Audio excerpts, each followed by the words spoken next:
My name is Bond. James Bond. My instructions were implicit. I was to leave for Jamaica in 2 hours. License to kill. Now you maybe miss it. You don't miss a thing. I decided to accept your invitation. I have to leave immediately. Just as things were getting interesting again.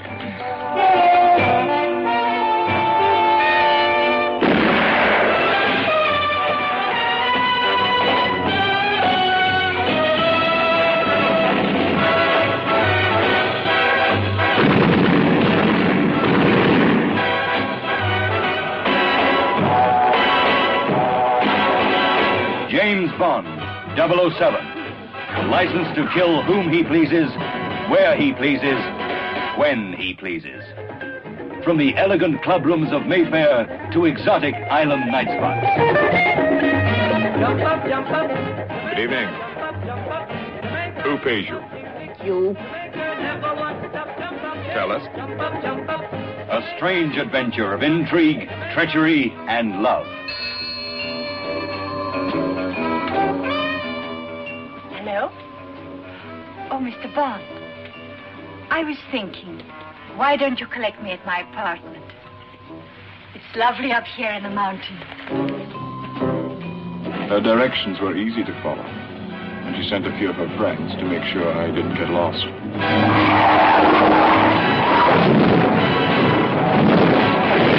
She thought I was dead, but I proceeded to prove her wrong. I thought it was always polite to knock first, before shooting. Honey, from our very first meeting, was everything her name implied. She clung to me like a wet bathing suit. But business as usual came first. The pace was killing. I thought you less stupid. I could have had you killed in the swamp. And why didn't you? You damaged my organization. Unfortunately, I misjudged you. You are just a stupid policeman whose luck is run out. Maybe it was my luck. Up to my neck in hot water. Or something blowing up in my face. You'll live dangerously with the superbly resourceful James Bond.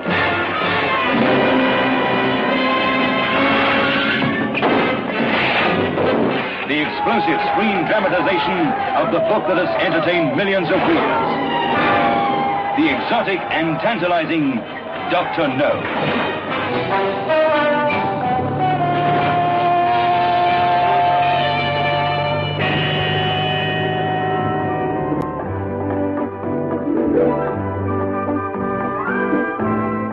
Some people will go to any extremes for a little privacy. The following is a paid advertisement. Really? A paid advertisement? Wait, the B-Movie Cast got paid? Yes, the following is a paid advertisement. This episode of the B-Movie Cast is brought to you by the estate planning services of Twyla Minear Brooks, attorney at law. Remember, when the zombie apocalypse comes, things will move pretty fast. The body should be disposed of at once, preferably by cremation. Well, how long after death, then, does the body become reactivated? It's only a matter of minutes. Minutes? Well, that doesn't give people time to make any arrangements. Oh, you're right. It doesn't give them time to make funeral arrangements. The bodies must be carried to the street and burned. They must be burned immediately. Soak them with gasoline and burn them. The bereaved will have to forego the dubious comforts that a funeral service will give. They're just dead flesh and dangerous. So don't leave your estate planning needs until the last minute, because you don't know when that last minute could come.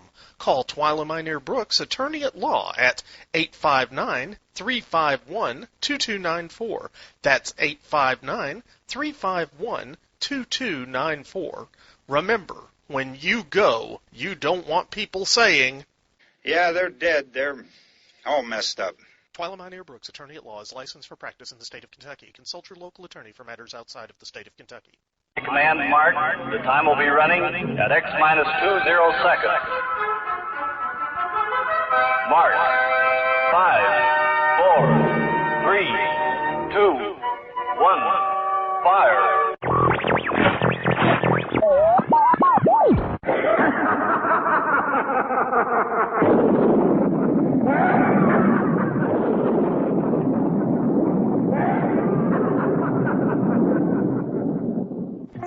stunned by the continuing decline and fall of society as we know it, and created on the second-floor spare-bedroom studio in the Piedmont of South Carolina. Podcasting on a shoestring budget and changing the world one freak at a time. It's the B-Movie Cast with your host, Vince Rotolo.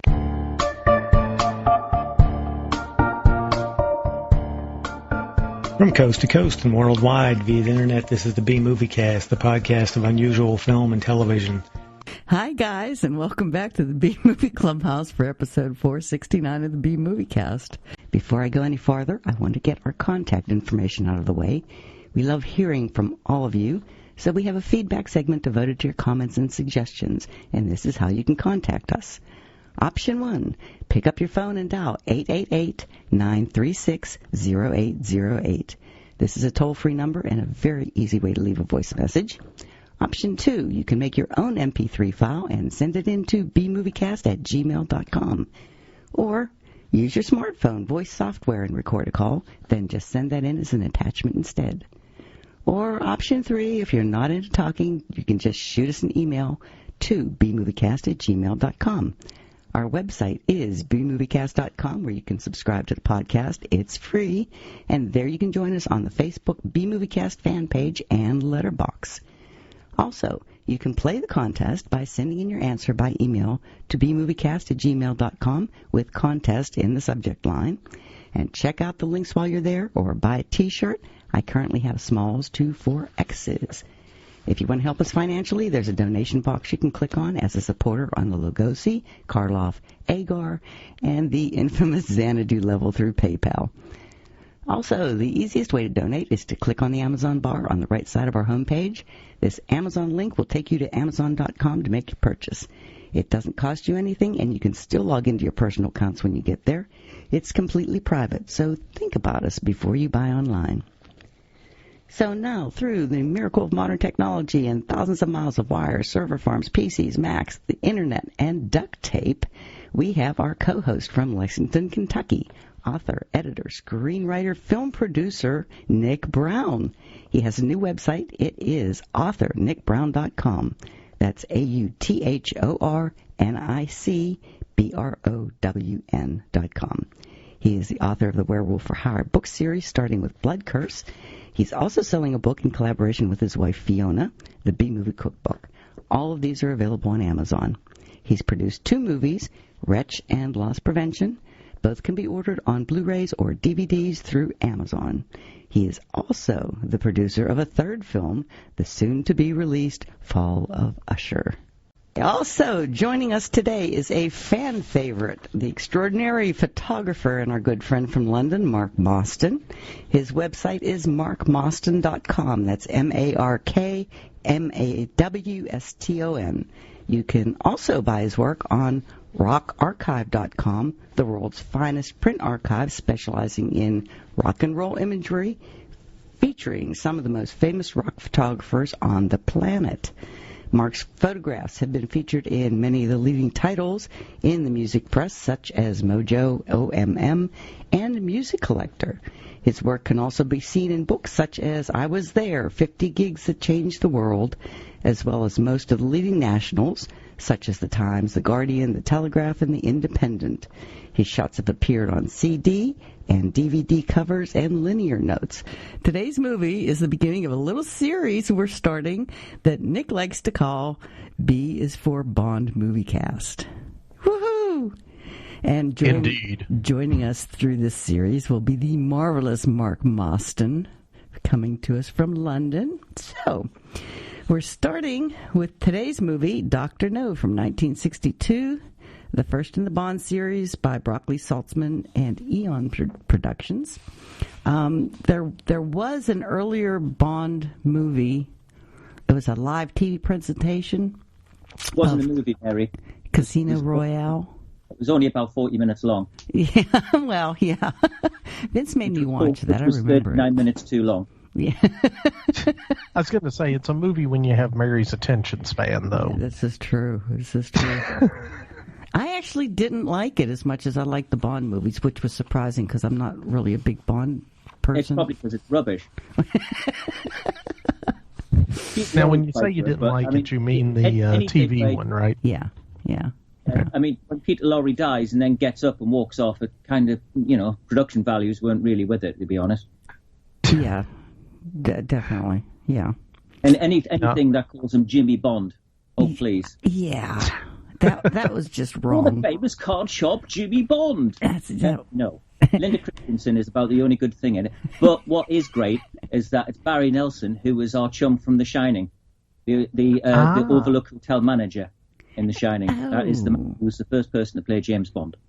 Oh, wow. Okay, that's cool. At least he didn't say Bond, Jimmy Bond. That would have been really disgusting. Card shop Jimmy Bond. Well, to me, Jimmy Bond sounds like the teenage James Bond TV show that nobody wants. Yeah, that's true. Yep. Jimmy Bond and the Impossibles or something. I don't know. No, that sounds like a bad band from the 60s. That's true.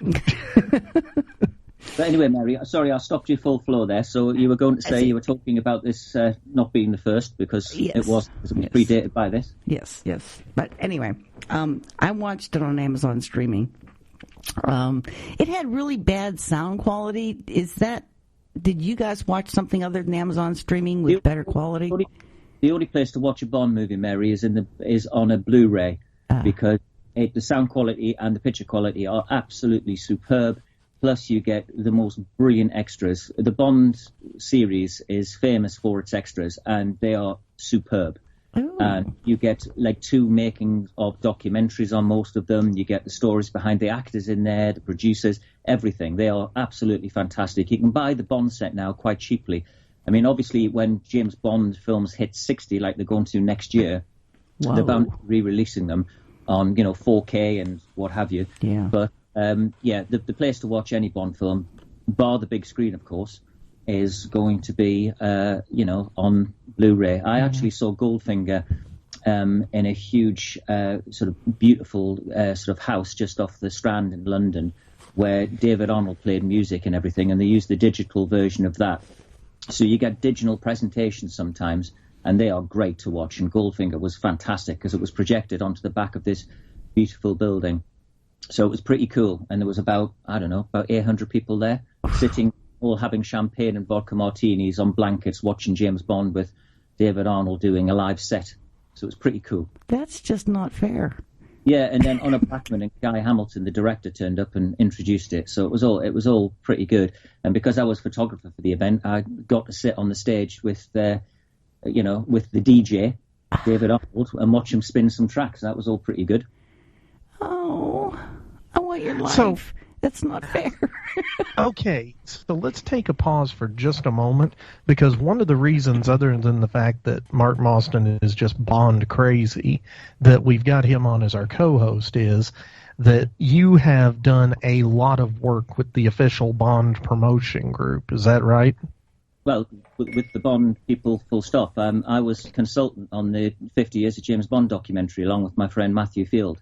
So they approached me through my friend Arrow, John, at the time, John Sadler, and I got to meet the guy who's done the Marlon Brando and everything, Marlon Brando docs since then, Stephen Riley, who is an absolute genius director and series maker.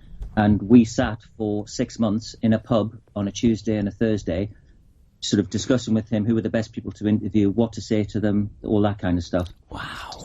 So Matt and I got to come up with all the questions. We had a great time, and we ended up sort of giving Stephen some pointers to what to ask President Clinton, that kind of thing, because he's a massive Bond fan, as presidents have been, including Ronald Reagan, who was on I think it was 25 years of Bond back in the day.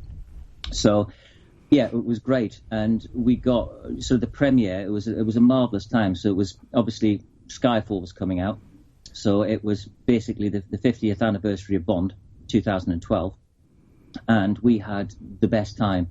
And my other favourite part of it was that Stephen asked me to do the music as well. So I went away and had a rough idea of what, and I got all the different parts, sort of action, adventure, romance and everything.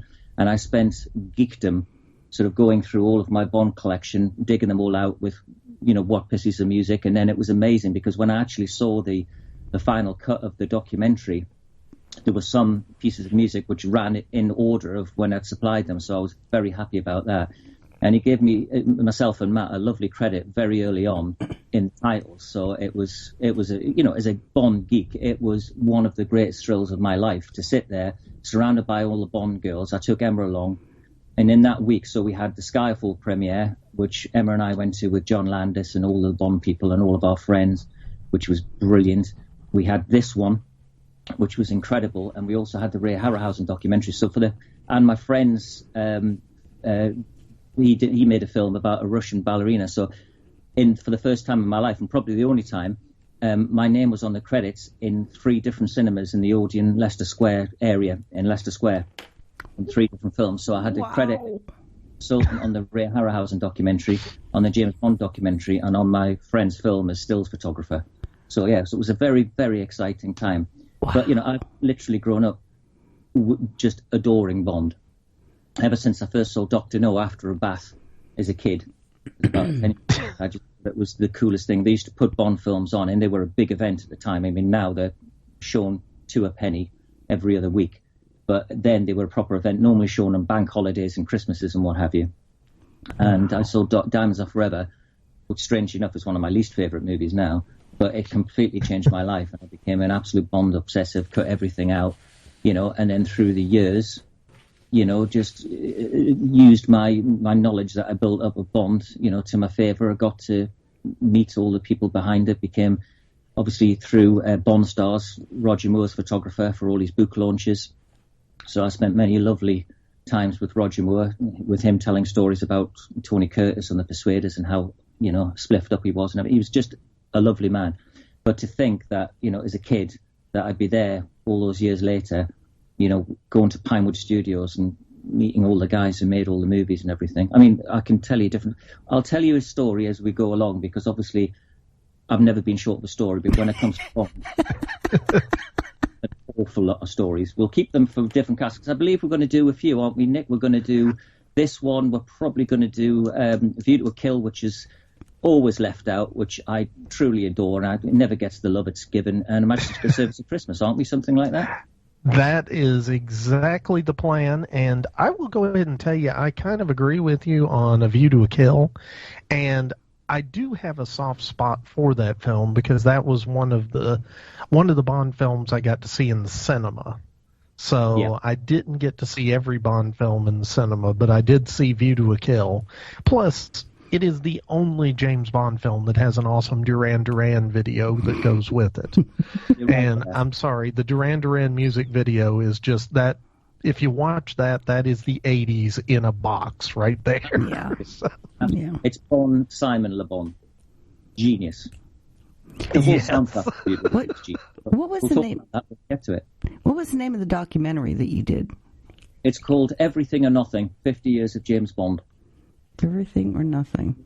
It's available on streaming services, and it was just a joy. And when we saw it, Matt and I couldn't believe what we were watching. It was so beautifully done. And, so Matt sort of was great with coming up with names, and obviously I put my 2 pennyworth in as well.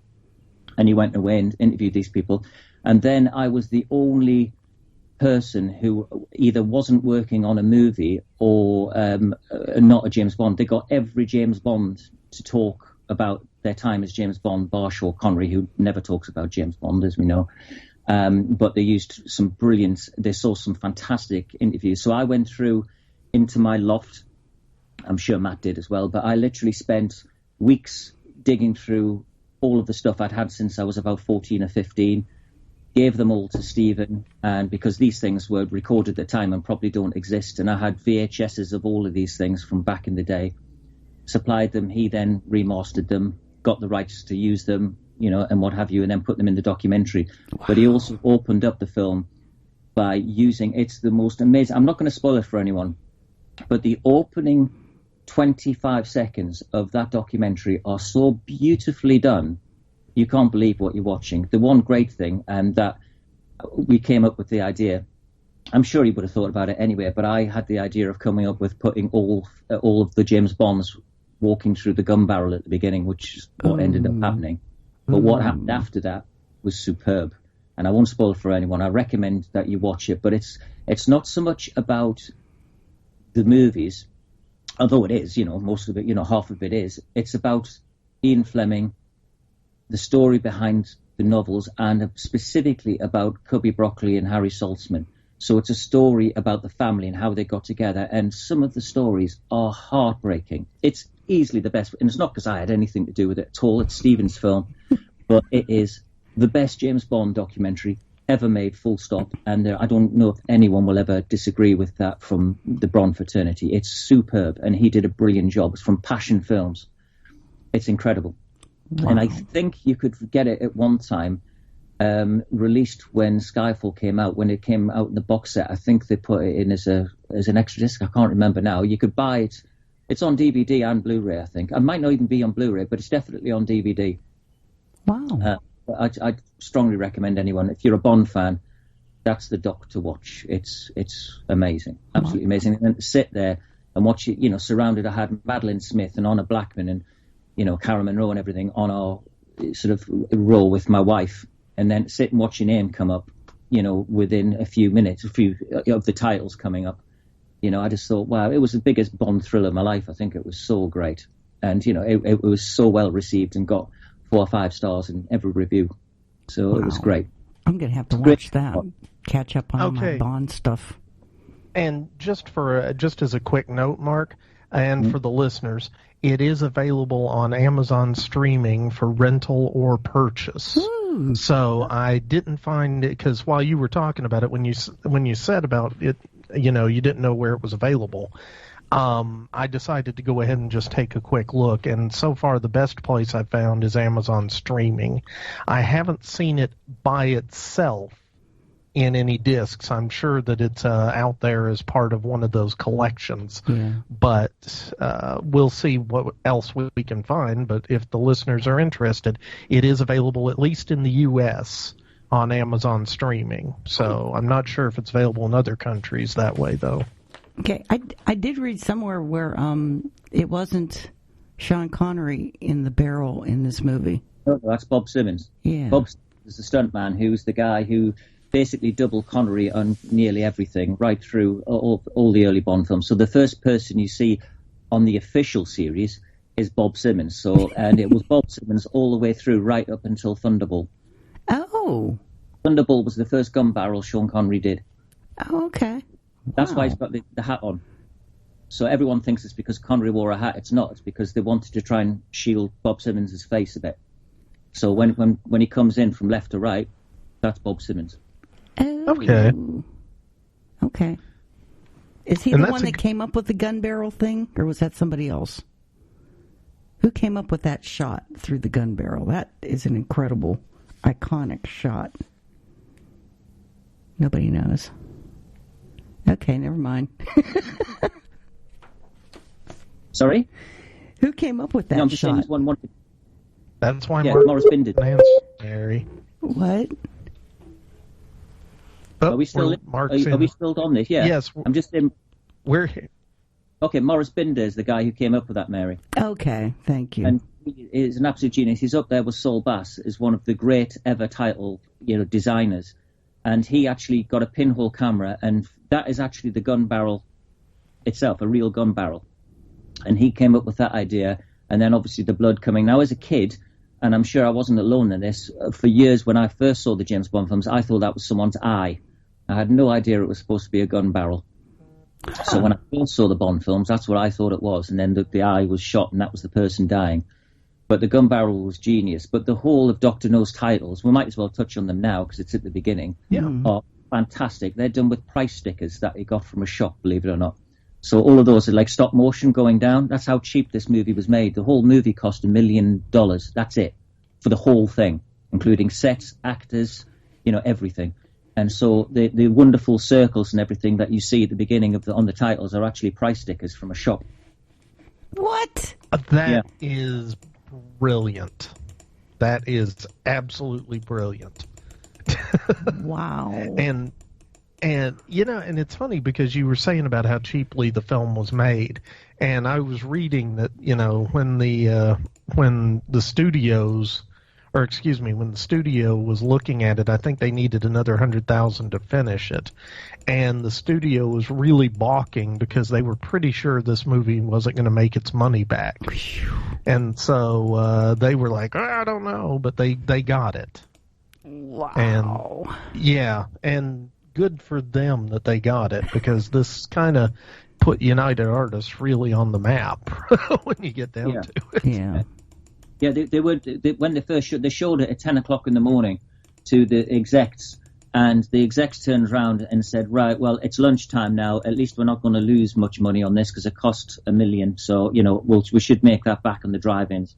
They thought it was going to be a drive-in film. They even put it as a double bill in the States. So they had no faith in it whatsoever. And when Ian Fleming saw it, he absolutely hated it. He said that, he thought it was a disaster. He said it was awful. And then at the premiere, when they had the premiere, when word of mouth had got round that this was actually really quite good, he turned around and he completely rightly said that if you're a person who's read the novel, you're going to find the movie very disappointing. If you're the person who hasn't read the novel and you're just going to the cinema, you're going to think it's wonderful. And that's the best summation of this film. And that was from Ian Fleming himself. Wow. Because the book is brilliant. The book has far more to it. The movie is basically the reason that they made Dr. No first. We might as well touch on this now. So, Broccoli and Saltzman, Albert R. Broccoli was one of the loveliest men ever. I got him. I'm sure I've told you the story about when I met him and how he collapsed and I had to take him to his car. I'm sure I've touched on that before. But he was a lovely, lovely man. Wait, tell us the story. Sorry? Tell us the story again, just in case. Oh, I don't want to repeat myself. I'm sure I have, but basically years later, when at the height of I think the height of my obsession with Bond was probably in and around View to a Kill, I would think. But after that, when I moved to London in '88, I was invited to the premiere of Licence to Kill. But it wasn't the premiere where everyone wears a tux. This was the first showing of it so it was basically for the people who made the movie itself and critics. And it was at the Odeon Leicester Square, and it was sort of early in the morning. And because I was so obsessed with Bond, I went along in a white tuxedo. Oh, yes, I did. Wow. And, well, why not? It was, it was of the time. And I thought I looked at dog's bollocks. Probably looked like, someone out the cast of Miami Vice. But hey, I thought it was great. And I went there, and I loved Licence to Kill. I thought it was great at the time. It hasn't aged brilliantly, that film, but it still, predates any. People always say that Daniel Craig reinvented James Bond. No, that was Timothy Dalton. Timothy Dalton reinvented James Bond. And if you look at Licence to Kill, that preempts Casino Royale. But anyway, getting back to the story. So we watched the film, and this was before I got heavily involved with the James Bond people. And so we watched it, we went out, and then the director came out. And I was talking to him, and he said, oh, what did you think of the film? Obviously, you're not going to miss a guy in black trousers and a white tuxedo jacket. And, and he said, what did you think of the film? I said, it was wonderful. And I said, there's one shot I really liked where you panned across a fish tank. He said, that's my favourite shot in the movie. Well done. So that was my, dream. I thought, great, I've impressed the director of Licence to Kill. And then Cubby Broccoli was there, and Cubby Broccoli wasn't feeling very well. And what had happened was I watched this out the corner of my eye, and I watched Cubby Broccoli on the stairs, and he literally didn't fold, but he sat down very quickly and obviously was not a well man. And I said to the director, John Glenn, who I've met many times, and we've talked about this before, because he was there at the time. I said, John, I've actually trained as a nurse, because that's what I was at the time. I was training as a nurse. Wow. And I said, I know kind of what to do, and if we want to get Mr. Broccoli out of the building quickly, I know how to hold him so he doesn't hurt himself, because he was a big guy, and we can get him to his car very quickly. And he said, you can do that? I said, absolutely.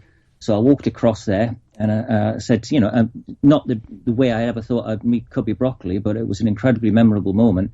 And I said, hello, Mr. Broccoli, I'd like to help you get to the car. Your car's outside now. It was his Cub 1 car, the Rolls Royce. And I said, right, Mr. Broccoli, what I'm going to do now is I'm going to put my shoulder under your armpit, and then you're going to stand up, as gently as you can, but as quickly as you can, and then we're just going to walk you out before everybody sees you, because not everyone had come out of the cinema. People were still watching the titles at this point.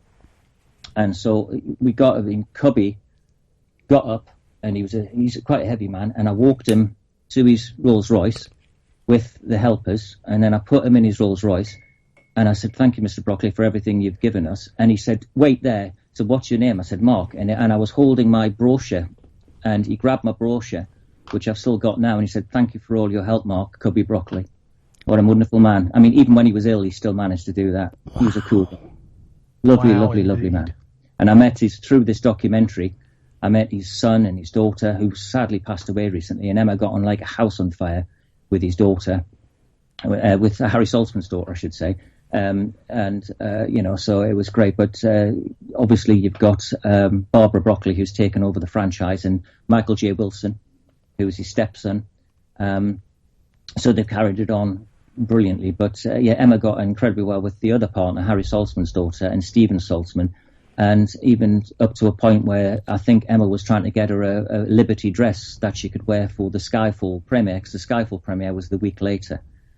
So it was pretty cool. But, that week in my life was so exciting because, you had all of that. And then the after-show party for both films were incredible. And we were invited to both because of my involvement with the documentary. But the documentary one, the Everything or Nothing, was held where Ian Fleming was in the club Ian Fleming used to go to in London. And everybody who was anybody, every single Bond girl was there. You had nearly all the actors who were in there, all the people who featured in the documentary, and it is incredible. They even interviewed Ian Fleming's old girlfriend, who I think was about 98 at the time. Wow. And she was as lucid as you like. And she was wonderful. So, but to hear stuff that you said, perhaps you should ask this or ask that, and then those questions are then obviously put to President Clinton, was a bit of a thrill when you watched it. But my only regret was that I didn't get a musical credit on that documentary. I'd love to have had a musical credit. But, hey, what can you say? Just to be involved with it was great. And if you had told me that, as I said, as a 15-year-old Bond obsessive, I wouldn't have believed you. But anyway, what we were talking about before that, because we went off on a tangent there. We went off on a tangent to talk about Cubby Broccoli. It was the involvement about how they started. So Cubby Broccoli was a huge Bond fan, and he'd read all the books and was massively keen on buying the rights to the novels. And his partner, believe it or not, was Irwin Allen. The guy who used to do all the sort of underwater stuff from Voyage to the Bottom of the Sea, all that kind of stuff. Yeah. Partner. And they made a couple of war movies with Alan Ladd and what have you, but they weren't... If you ever read the book When the Snow Melts, which is Cubby Broccoli's autobiography, it's quite brilliant. And there's a book that came out last year by Robert Sellers called When Cubby Met Harry. Absolutely brilliant book. I'd recommend anyone who's got a vague passing of how business works, or just, it's like you recommended to me, Nick, On Writing by Stephen King. I think that's probably the best book on writing I've ever read. I've probably read it twice now. I think you did the same. It's exceptional. You learn so much from it, but you learn about the craft, and that's what this book's like. You learn about the craft of movie making and producing. So what happened was Broccoli's first wife, before he met Dana Broccoli, was very ill. And he couldn't make the meeting he'd set up with Ian Fleming. And he sent Irwin Allen in his place. And Irwin Allen ended up being incredibly rude to Ian Fleming. So he said these books aren't worth the wait, wouldn't even be good enough for a TV movie kind of thing. And Cubby Broccoli heard about this and was absolutely devastated. And he was at a party not long afterwards, and someone said, I actually know the person who owns the rights. He's called Harry Saltzman, and the rights are about to run out. And so they literally had a couple of weeks to meet, to sort out. Cubby Broccoli said, you have the rights. So they approached every single, distributor.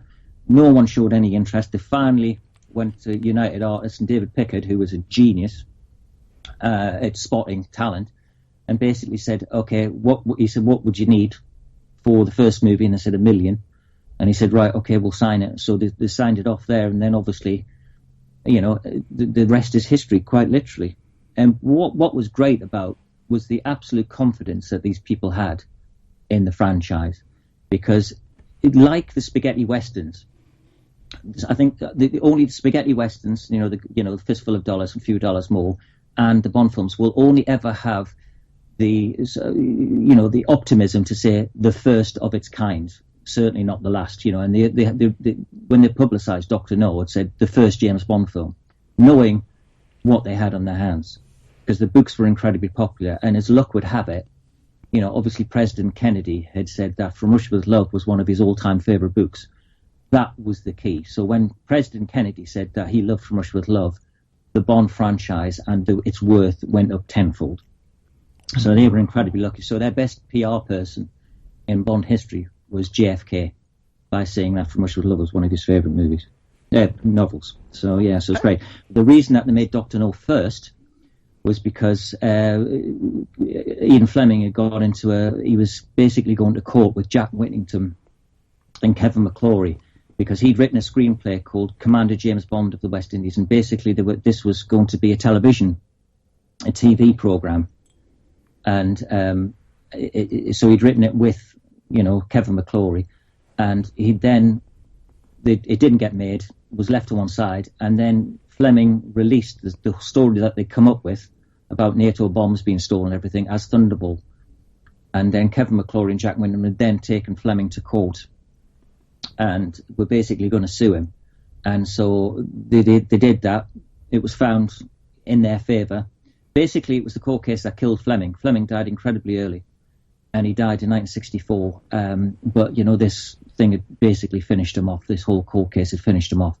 And because of this court case and the furor surrounding Thunderball, Thunderball was going to be the movie that were going to start first. This was going to be the first James Bond film, but it ended up being the fourth because of all this court case.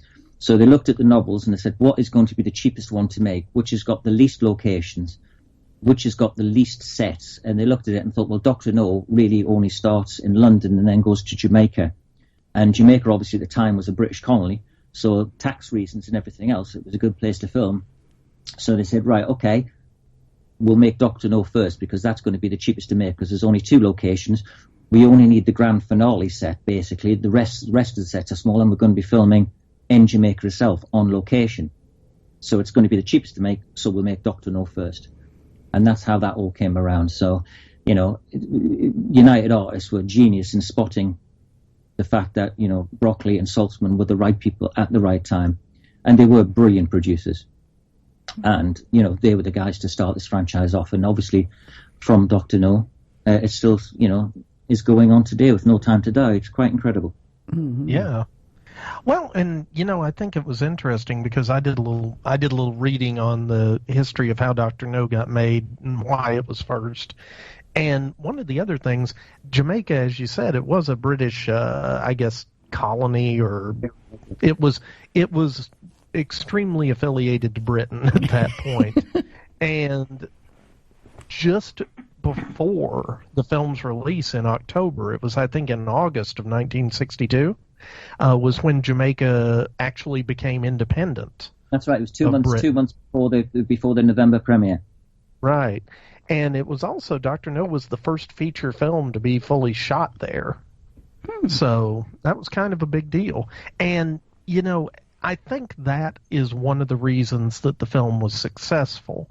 Because if you think about it, back in the early 60s, other than a lot of the Americans who'd gone overseas during the war, international travel wasn't as huge a thing as it is today. Yeah. And it was a lot bigger deal. And so taking people to exotic locales like Jamaica and showing that region and really featuring it and how beautiful it is, I think that was part of what made it attractive to people, because they're like, ooh, look at this exotic location. Yeah. And James Bond films become known for exotic locations. Well, this is what I was very fortunate in the fact that when Sean died, I was asked to be one of the contributors to a special magazine that was done on Sean Connery from MI6 Confidential, who are probably the most official James Bond magazine. And they asked me to write something on the music of Dr. No, which we'll get onto later on.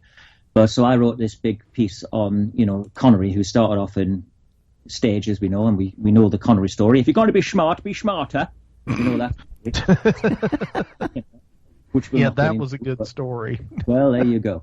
I've had much nicer meetings with all the other Bonds, but hey, that was the most memorable. Although I don't know, I can get on to some of the others later on. But the fact is that at the time, your cinema ticket was like your passport. So at that time in England, it was very dull and grey. Movies were still black and white. You had Norman Wisdom films, you had the Carry-Ons. Everything was still in black and white.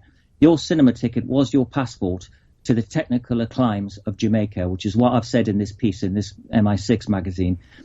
It was amazing. So people would see James Bond being cool in a hot climate. And, you know, the first shot ever that they ever filmed on Dr. No was James Bond at the airport. Sort of, did you send a car to meet me? That whole scene is so perfect, you know, and it really does. It's the essence of James Bond. You think of James Bond, you think of an airport or a waterfall or some beautiful location. You know, he's always jet setting. And from that moment, that's where it all started. And, you know, so it was, you know, your cinema ticket was your passport from the dull grey streets of London in the rain to Jamaica in the sunshine. And that's what they became famous for. They were travel logs. They were the first kind of travel logs. And you've always associated Bond with it ever since, you know, reaching its peak with Moonraker probably, because that went to 6 different countries in the first 40 minutes. You know, yep. But, you know, it's wonderful to see. So you can travel the world via Bond. And I have several friends who've, you know, stayed in Jamaica and stayed at GoldenEye, because you can stay at Ian Fleming's house in GoldenEye. Wow. And like now. You can still go there. Yeah, it's owned, GoldenEye is owned, but we'll get onto that. But the guy who was location scout, who found all these wonderful locations that you're talking about in Jamaica, was a guy called Chris Blackwell. And he was known as a tour guide at the time. Chris Blackwell then became the owner of Island Records, discovered Bob Marley, and now owns Ian Fleming's house in Jamaica, GoldenEye. Wow. Pretty cool. Other than that, he doesn't have anything going on, though, really. So, yeah, all that, yeah. That would be a cool vacation. No, that would be an awesome vacation. So, it gives me a reason to want to go to Jamaica if I could stay there. Yeah, people said it's the most uncomfortable bed they've ever stayed in. So I've yet to go, but I will go one of these days. I've promised myself I'm going to try and go there. So. Well, that's the thing. If you own James Bond or Ian Fleming's old house in Jamaica and it's called GoldenEye, yeah, you can get away with having uncomfortable beds because people are going to come stay there just for the experience. Well, famously, his at the time, Ian Fleming's neighbour was Noel Coward, and he thought GoldenEye was the most ugly house he'd ever seen, and he used to call it GoldenEye ear, nose, and throat because he thought it was like a hospital. Wow, so he thought it was the ugliest house he'd ever seen. And he said the windows were too small, everything about it. But it was in this incredible location. So where it's located, just down, you know where Honey Rider comes out the sea? Yep. That is just down from GoldenEye in a place called Laughing Waters. So that's where Ian Fleming used to swim. Okay. Well, that was not... And so that's the area that they said was the Crab Key Island, then, in the film. Right, yeah. Yeah, that's actually where Ian Fleming lived. It's called a place called Laughing Waters. And on the day, when they first arrived, Ian Fleming was there with Noel Coward and a couple of friends watching the movie being filmed, and obviously was very impressed by Ursula Andress. So, and Noel Coward took Sean Connery to one side and gave him some advice about acting and money, which obviously he adhered to ever since. Well, that's pretty awesome. Now, I do have a question because I've read... and this is trivia that I've seen on the internet, so I don't know if it's true or not. I don't know if you know, but I heard that Connery got cast because I don't remember if it was Broccoli or somebody actually saw him, maybe it was Saltzman, in Darby O'Gill and the Little People. No, what had happened there was they were looking round. So the people on the list, incredibly, were Roger Moore, but he was deemed too young.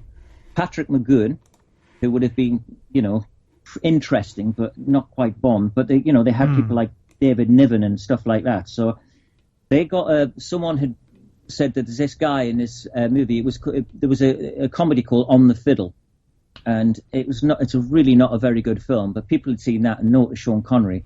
He was then on TV in Requiem for a Heavyweight, and he was wonderful in that, and also in Anna Karenina. So he was becoming, you know, well known at the time. But then Darby O'Gill and the Little People came out, and so Broccoli got a screening of it and sat there with his wife, Dana Broccoli, who was a lovely woman, and sort of sat there, and he turned round to Dana and he said, Dana, do you think he's sexy? And she goes, are you kidding? Yes. So he went, right, okay. So on the back of that, Broccoli and Saltzman interviewed Connery. Now, Connery came, and Broccoli said that he was dressed really badly, looked dishevelled, and was incredibly arrogant. And they really sort of kind of didn't take to him at the time, but he had a real sort of manliness about him, and quite an aura about him. And they were both left very unsure. And the meeting finished, Connery left, and they said, well, we're really not sure about that. And they went to the window, and Connery left the building, and they watched him walk across the street. And Saltzman turned round at Broccoli and said, look at the way that guy moves. Look at the way people are looking at him. And he said, he moves like a big cat. And Broccoli said, we've just found our James Bond. That was it. So Sean Connery's walk got him the part. Wow. Yeah, that's pretty awesome, actually. And I did think it's interesting that Roger Moore was considered originally. And it wouldn't be for, another decade before he would get the opportunity, but still. Well, he was considered, but they never asked him, right? No, because he was doing stuff. He was on Ivanhoe. He was Ivanhoe at the time. And also then he did The Saint. Remember, The Saint ran for how many years? 8 years, something like this. Mm-hmm. And then he did The Persuaders. So Roger Moore was a very busy man, specifically on TV. So it wasn't until 1973 that the chance came up for him to do that. But it's incredible because when they were looking for, actors to replace Connery as Bond, obviously, my good friend, as we talked about last time, John Richardson was in the casting reign, but, so was a very, very young Timothy Dalton. And Timothy Dalton had been in Wuthering Heights. He'd been in some, famous thing. It might have been Jane Eyre or something. I can't remember which one it was. It might have been Wuthering Heights. And he was deemed too young as well. So Roger Moore was literally too young. But the guy they really, really wanted was Cary Grant. Now, Cubby Broccoli was incredibly good friends with Howard Hawks. Howard Hughes, I should say. And Howard Hughes was obviously a reclusive guy. No one ever saw Howard Hughes, but Cubby Broccoli was standing in his first, because, he gets the name Broccoli because his family brought the broccoli plant over to the country. So he's called Broccoli because the broccoli. Yeah? A lot of people didn't or don't think that's, but it is absolutely I true. actually knew that one, so. Yeah. So he went to Hollywood, and he had a cousin he was very close to, and he was standing there. This guy came up to him and started flicking a coin, and Broccoli was a famous gambler, and so they were doing a heads or tails thing, and Broccoli later found out that was Howard Hughes. Howard Hughes and him became incredibly good friends. Howard Hughes helped him in so many ways, and when they were married, it became, Howard Hughes introduced him to so many people, and one of them was Cary Grant. Now, Cary Grant was Broccoli's absolute ideal choice for James Bond. He was the perfect James Bond. And he said, right, okay, so he went up to Cary. Now, Cary Grant was, by this time, his best friend. Cary Grant was his best man at his wedding at this point. And he said, Cary, would you be interested in doing this? And he said, I'll do one, but I won't do any more. And he said, no, we really want this to be a series of films. We've got the rights to do them all. And he said, no, I would do one, but that's it. So that's why Cary Grant never got the part of James Bond. However, funnily enough, years later, and it was only, about a decade ago or so, maybe even less than that, Cary Grant's daughter turned around and said, had spoken to her father and said, what's your main regret from your time in Hollywood? Is there any one regret? He said, yeah, I should have been James Bond. But then again, Cary Grant did make the best James Bond film ever, which was North by Northwest, which was the prototype of every Bond film that followed. Wow. North by Northwest is the benchmark. So if anyone ever asks me my favourite James Bond movie, I'll say North by Northwest. Everything that's in North by Northwest is later in the series. On the train, meeting a beautiful woman on the train, going to her berth and all this kind of stuff. Her carriage. You're sitting eating a fantastic meal, then going on an adventure, being chased across the country. Everything is there. Set pieces, you name it, It's all there in North by Northwest. That's true. Wouldn't he have been too old by then, though? Oh no, Cary Grant looked absolutely fabulous. Okay. He looked absolutely fabulous. If you look at North by Northwest, that's only two or 3 years before Dr. No. He looks amazing. So no, he would have carried it up. But he was a trapeze artist and everything. Cary Grant could do backflips. Someone would ask him to do a backflip, and he could flip his way across a tennis court. Wow. He was incredibly fit. He was a circus guy. He kept himself in brilliant shape, and nobody filled out a suit. There are two people who fill out a suit better than anyone else in history, and that is Cary Grant in anything, and probably Sean Connery in Goldfinger, who looks immaculate in Goldfinger. That's, when he really just got into the role and looked his part, and with his waistcoat and everything, he looked incredible. Nobody can carry off a suit, but it's funny because the director, and it's worth touching on this now, the guy who really was James Bond, more so than Sean Connery, more so than anybody else, was the director Terence Young. Terence Young was bon vivant. He knew everything about culture. He took Connery, how to eat, how to drink, how to do this, how to do that. He went to, took Connery for his first fitting of his tuxedo and said, right, these suits are so great. And Anthony Sinclair was the tailor. And he said, you can sleep in your jacket, and I guarantee you that you'll wake up tomorrow morning and it'll look immaculate. So Connery went out on a bender, came back, did that, woke up the next day and was absolutely shocked that, the suit was immaculate. Looked as though he just put it on. So Seville Road? Sorry, say it again? Seville Road? Savile Row, yeah. Taylor, Savile Row. So, one of the first things I ever got when I got the money was to get a C. Allen cotton shirt, just like James Bond. And so I went to Turnbull and Asher, who were the fitters for James Bond, and I got myself. I got a really good. It carries on to this day. So Emma for Christmas got me. There's a great shop called the Sock Exchange, very good, and they did James Bond limited socks. So I even got those for this Christmas. So it shows I've never really grown up. Okay, so James Bond socks are kind of awesome, and I'd actually heard about the wearing the suit overnight. Now, it was kind of a sanitized version I heard. It just said, oh, well, Sean Connery slept in it and was shocked to see that the next day it was okay. It's much better that he went out on a bender. Mm-hmm. And then, Terence Young's, a good deal of the budget was on champagne.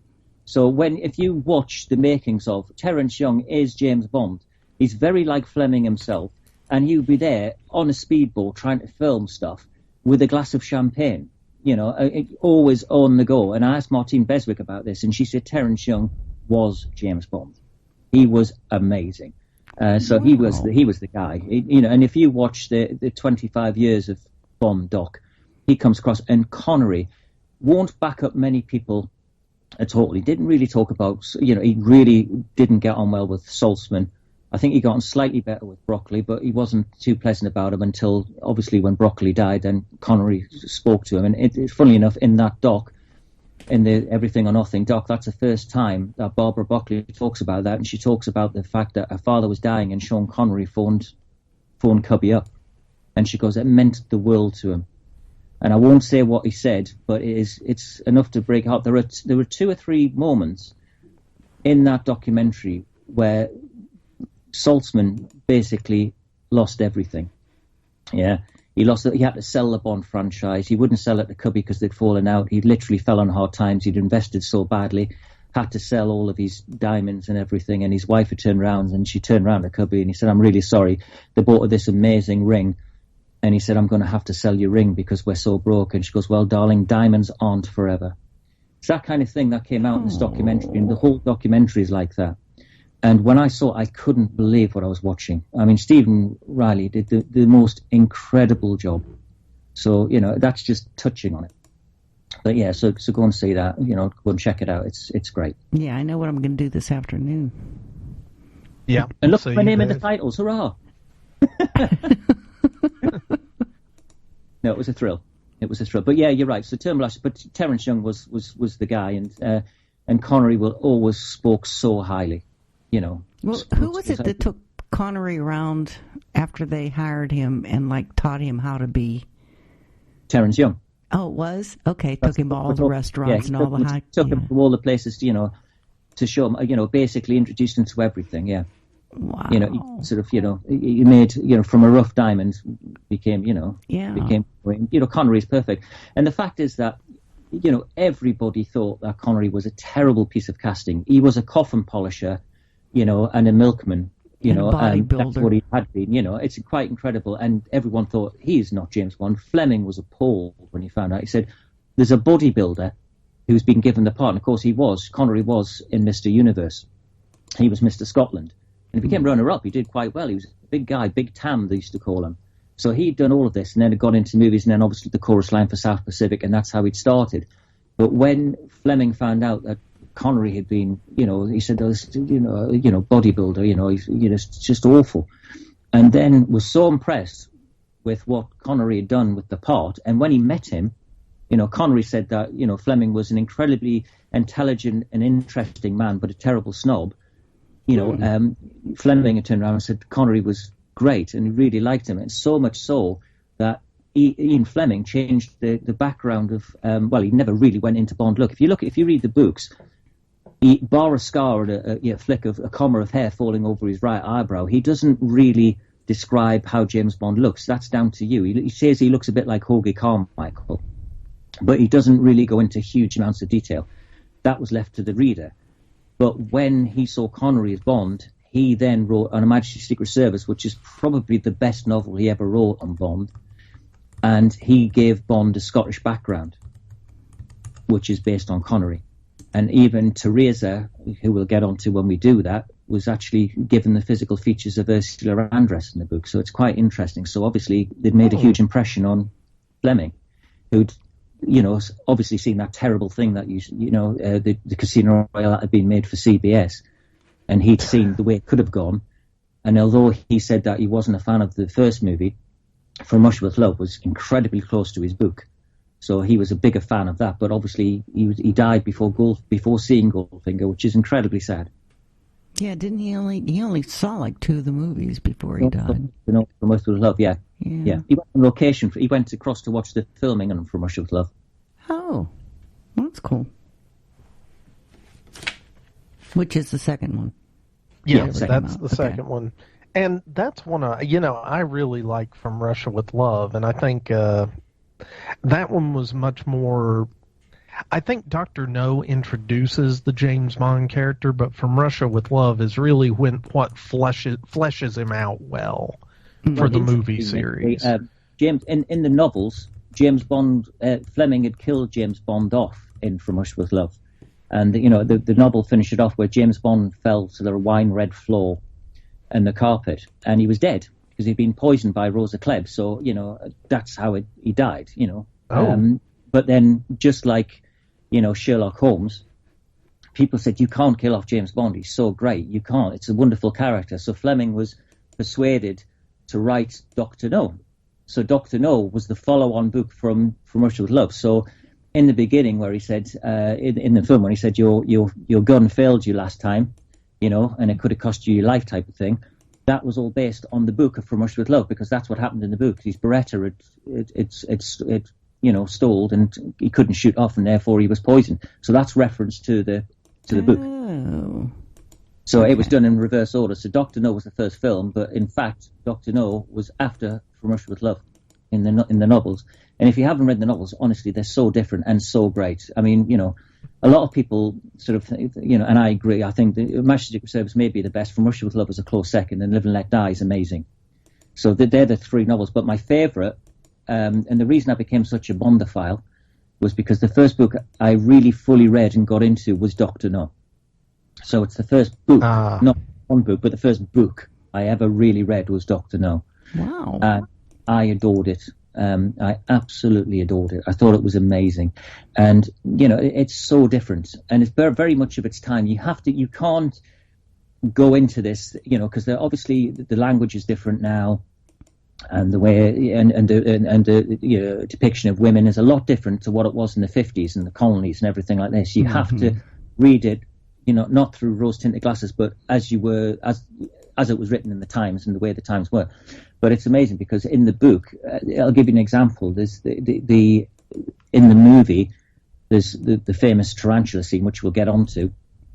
and which had another big effect on my life. In fact, we might as well touch on that. But we'll get on to that later on. But the tarantula scene in the book is a centipede, which is real because centipedes could kill you. A tarantula will only ever give you something like a bee sting. So for Dr. No to send a tarantula across to kill James Bond was farcical, really, because it couldn't have killed him. But it looked great, so it looked much better than a centipede. It's true. Well, that's it. I mean, centipedes are creepy, but the book is fantastic. Come on. One of my main things when I used to try and impress girls to try and get a new girlfriend, we used to be sitting on a field or something, and I'd read that chapter from Dr. No, and they said, "That's a great bit of writing." I said, "Yes, that's my favourite piece of writing." And it got me many a girlfriend, so I'll always be indebted to that scene. Wow. And also, it got me my art O-level, because when it came to do my art, we had to do a thing called, I'm trying to think it was basically called Terror or something like that, or Unease. You had to do a painting based on that.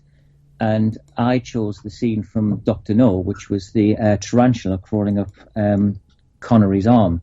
And there's the famous picture of Connery, with the tarantula on him, and I drew that, and I'd left it twice because I was so into doing it. I didn't have time to finish it, so I basically took it home to finish it, and then brought it in the next day. But because this was an O-level piece, they said, "Oh, you're going to be disqualified." I went, "What do you mean?" They said, "We don't know that you actually did that. You could have got someone else to do it." And I said, "No, it's definitely me."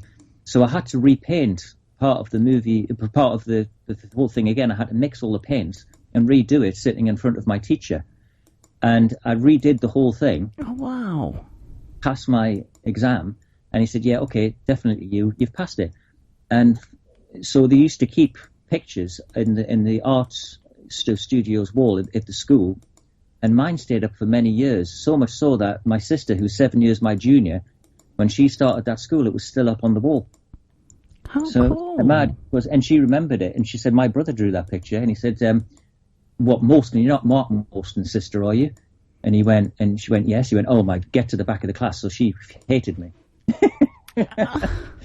For that. She goes, "I'll never forgive you for that." So I don't know what I'd done, but there you go. In fact, I do know what I'd done. In that same O-level piece, there was a girl called Dawn who was a beautiful, beautiful girl, and she was modelling for the O-level pieces, and I thought she was stunning, and we were drawing her. And you're supposed to, when you do an O-level piece, you're supposed to draw a head. You're supposed to draw circles, like a big body, a big head, smaller head, and all. You're supposed to do it the way they told you to do it. I didn't. I just drew her freehand. And at the end, the teacher came across and disqualified me. I said, "That's not what we told you to do. It's not going to count towards your exam." And I went, "What?"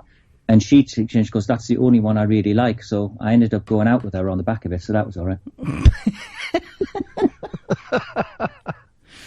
Wow. Okay. And by the tarantula was called Rosie in real life, and it's a prop, and I've held it in my hand because it was sold many, many years ago through Christie's, and it's really strange. But it was a real tarantula at the time called Rosie, but it was also a solid prop as well. So it's quite interesting because over the years I've got to photograph stuff when they've been auctioned to Christie's and stuff, like Ursula Andress's bikini, which went for 40 grand.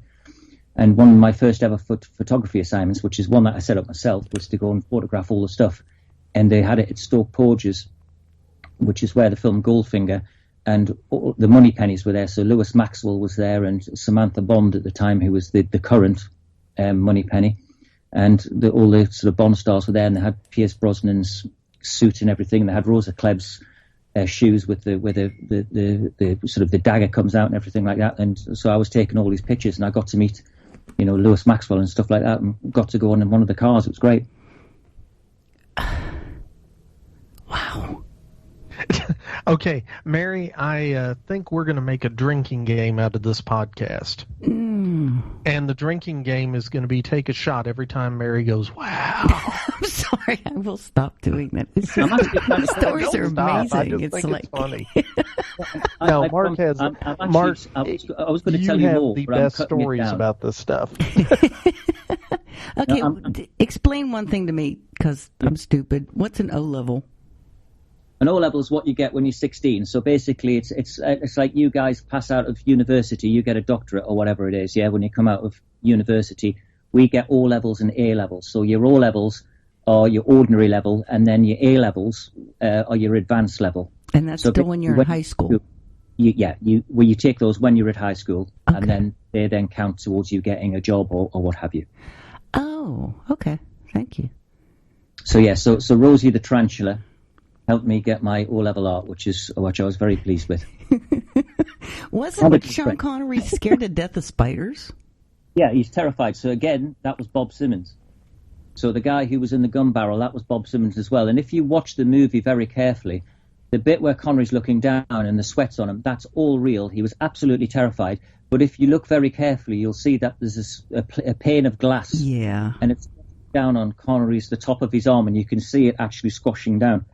And Connery was really terrified by that. So the bit where it's actually on the body itself, that's Bob Simmons again. Oh, okay. Okay. Yeah, that one I caught. I usually don't catch like the wires or hanging things and stuff, but I did notice that the tarantula was not walking on Sean Connery. Yeah, but it later walked on Bob Simmons. So yeah. Well, my favorite thing with just how they wanted to portray that tarantula as threatening wasn't even when you could see the tarantula. It's after Bond, he flips out of the bed and knocks the tarantula onto the floor, and it's on the other side of the bed, and he grabs his shoe and he smacks it. Like a million times. And then he's like, again and again and again and again. It's really funny that, because obviously it's accompanied by these musical stings as well, like dun dun dun dun dun, like that. And people, I always thought that was a great scene, but people still laugh at that scene to this day. So if you go and see Dr. No at the cinema, people burst out laughing at that scene. But that was probably Connery taking out his vengeance on, the fact that he hated spiders. So who knows? Well, yeah, whether it was planned or unplanned, it was a brilliant scene. And yeah, I do kind of chuckle at it, but also in the back of my mind, I'm imagining the spider just getting hit with the shoe and going, what the hell, dude, I'm going to kill you anyway. And so he's got to just keep smacking it because it's so big. I'm like thinking he's like this super spy and not afraid of anything, and then he like massacres this little spider. That just seems so silly. Little spider, Mary says. Yeah. Okay, would you call it a little spider if you woke up and it was crawling on you? No. Then it would be the most massive spider ever since the movie Tarantula. I've had those nightmares, thank you. Well, it's your choice of movies, Mary, but anyway. Yeah. Well, didn't this whole movie, wasn't it kind of tongue-in-cheek just to make it past the censors? No, they had, but it was incredibly sexual, incredibly violent for the time as well. I mean, the bit where he shoots Professor Dent in the back and stuff like this, that's unbelievable for its time. And, that's a Smith & Wesson and you've had your six. It's incredible. And then he shoots him, and then even when Professor Dent is over and lying on his back, he shoots him again. That is incredible to be passed as an A certificate in this country at the time. It was incredible. So the heading in the Times at the time was sex, sadism and snobbery. Sadism, they really didn't like it. They thought it was far too violent.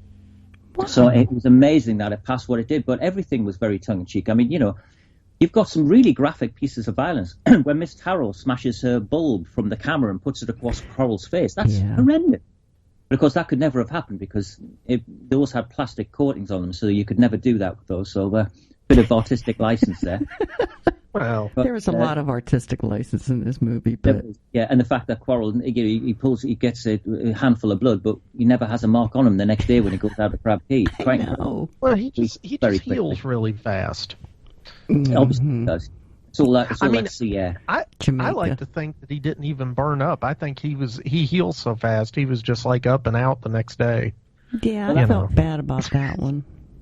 Yeah, that is a horrible scene, actually, and that still is very shocking to this day because you see the body fall to one side, and you can see the hurt on Connery, on the Bond, because he obviously genuinely loved Quarrel. Yeah. So it's a wonderful. That was the first proper. In From Russia with Love, you have great relationships all the way through that with with Bond and the relevant characters who he meets, but Quarrel is the first real friend that Bond has in any movie, or a first sidekick, above Felix Leiter. I mean, we're talking about Felix Leiter. You've got the too cool for school Jack Lord as Felix Leiter, who is probably the definitive Felix Leiter, I would think. But, the reason he wasn't asked back to do any more is because most people thought he was cooler than Connery in some parts, especially in America. and he wanted more money, Jack Lord. So, he didn't come back, and then got the chance to be Captain Kirk, and didn't get that because he wanted too much money for that, and he wanted to be producer on Star Trek. So they said, I'll do Captain Kirk if I can produce it as well, and said no way. So he didn't get that, but obviously made it big with Hawaii Five-0. So yeah, but it's incredible. His real name is talking about secret agents. Jack Lord's real name is Jack Ryan. It's quite interesting. Okay, that's funny too. What series was that? Tom Clancy? What? Tom Clancy, yeah. Okay.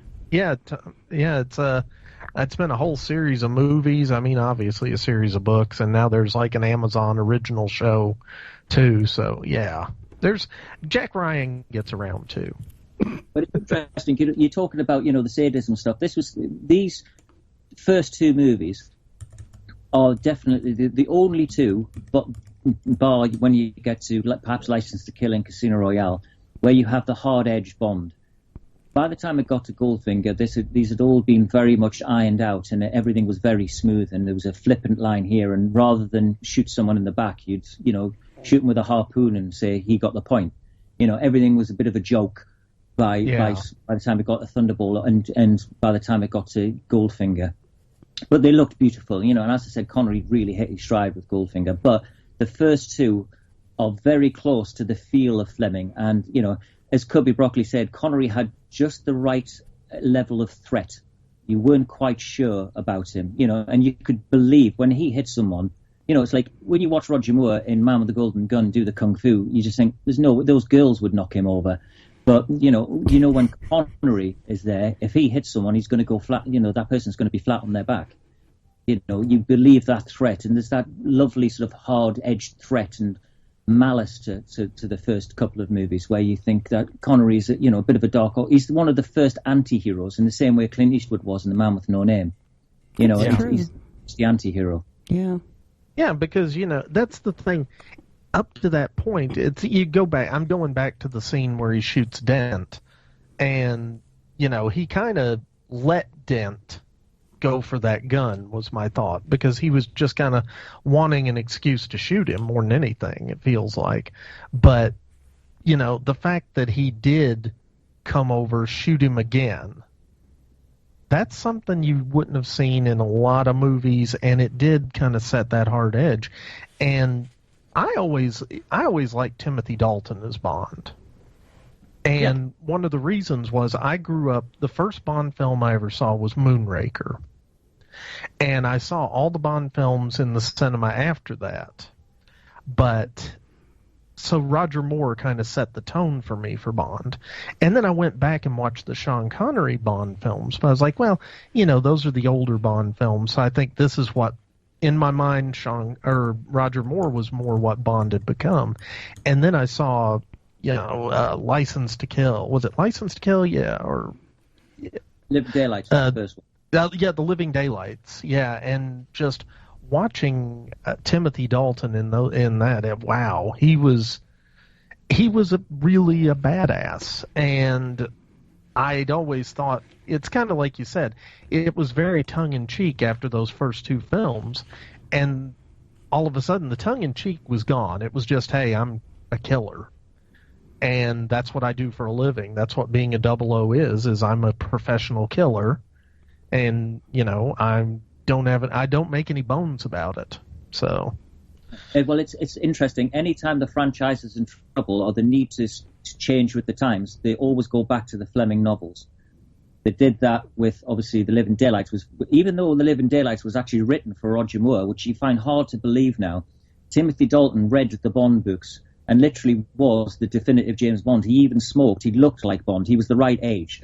He was the right sort of aggression to him, And I'm the same as you, Nick. I grew up, with Roger Moore. Roger Moore was my Bond. And Bond is like Doctor Who. It's the first one you see who is your Bond. There's no getting away from the fact that, on the posters for You Only Live Twice, it says Sean Connery is James Bond. Sean Connery is James Bond. There's no doubting about it. But it doesn't mean that he's your favourite Bond or your Bond. Your Bond is the Bond you grew up with. So, a lot of people, I'm one of those people there. You've got all these incredible people around. And, I have friends who've written, many books on James Bond and everything. But the one thing you should do is never be a snob, or or just go along with the flow.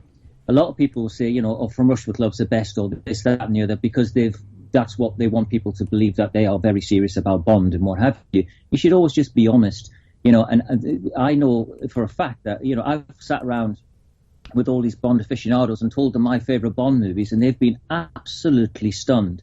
And they said, "Are you kidding me?" And I said, "No, because these are the movies that had a huge impact on me. These are the ones that I treasure and still watch on a regular basis, you know, time and time again." I said, "I'll watch, you know, A View to a Kill at any time, and it's very rarely that I'll put From Russia with Love on. And it's not because it's not a great movie. It's just that these are the movies that I love, and they are important to me because of the times when I saw them." And I think that's what it's all about. I mean, my favourite Bond is, as we've discussed, Nick, probably the most undervalued, or the one that's always left out, which is of all of Connery's canon, which is You Only Live Twice. I love You Only Live Twice. And the reason I love You Only Live Twice is because of the way it looks, because it was Freddie Francis, the fact that it was written by Roald Dahl, and it has probably Barry's greatest score in it. And if anybody actually asks me who my favourite James Bond is, I will say John Barry, because obviously his music is a character within itself. Now, I have told you my John Barry stories, haven't I? Because I was his... Did I ever tell you my John Barry stories? Do I need to... I don't want to... You need to tell us the John Barry stories.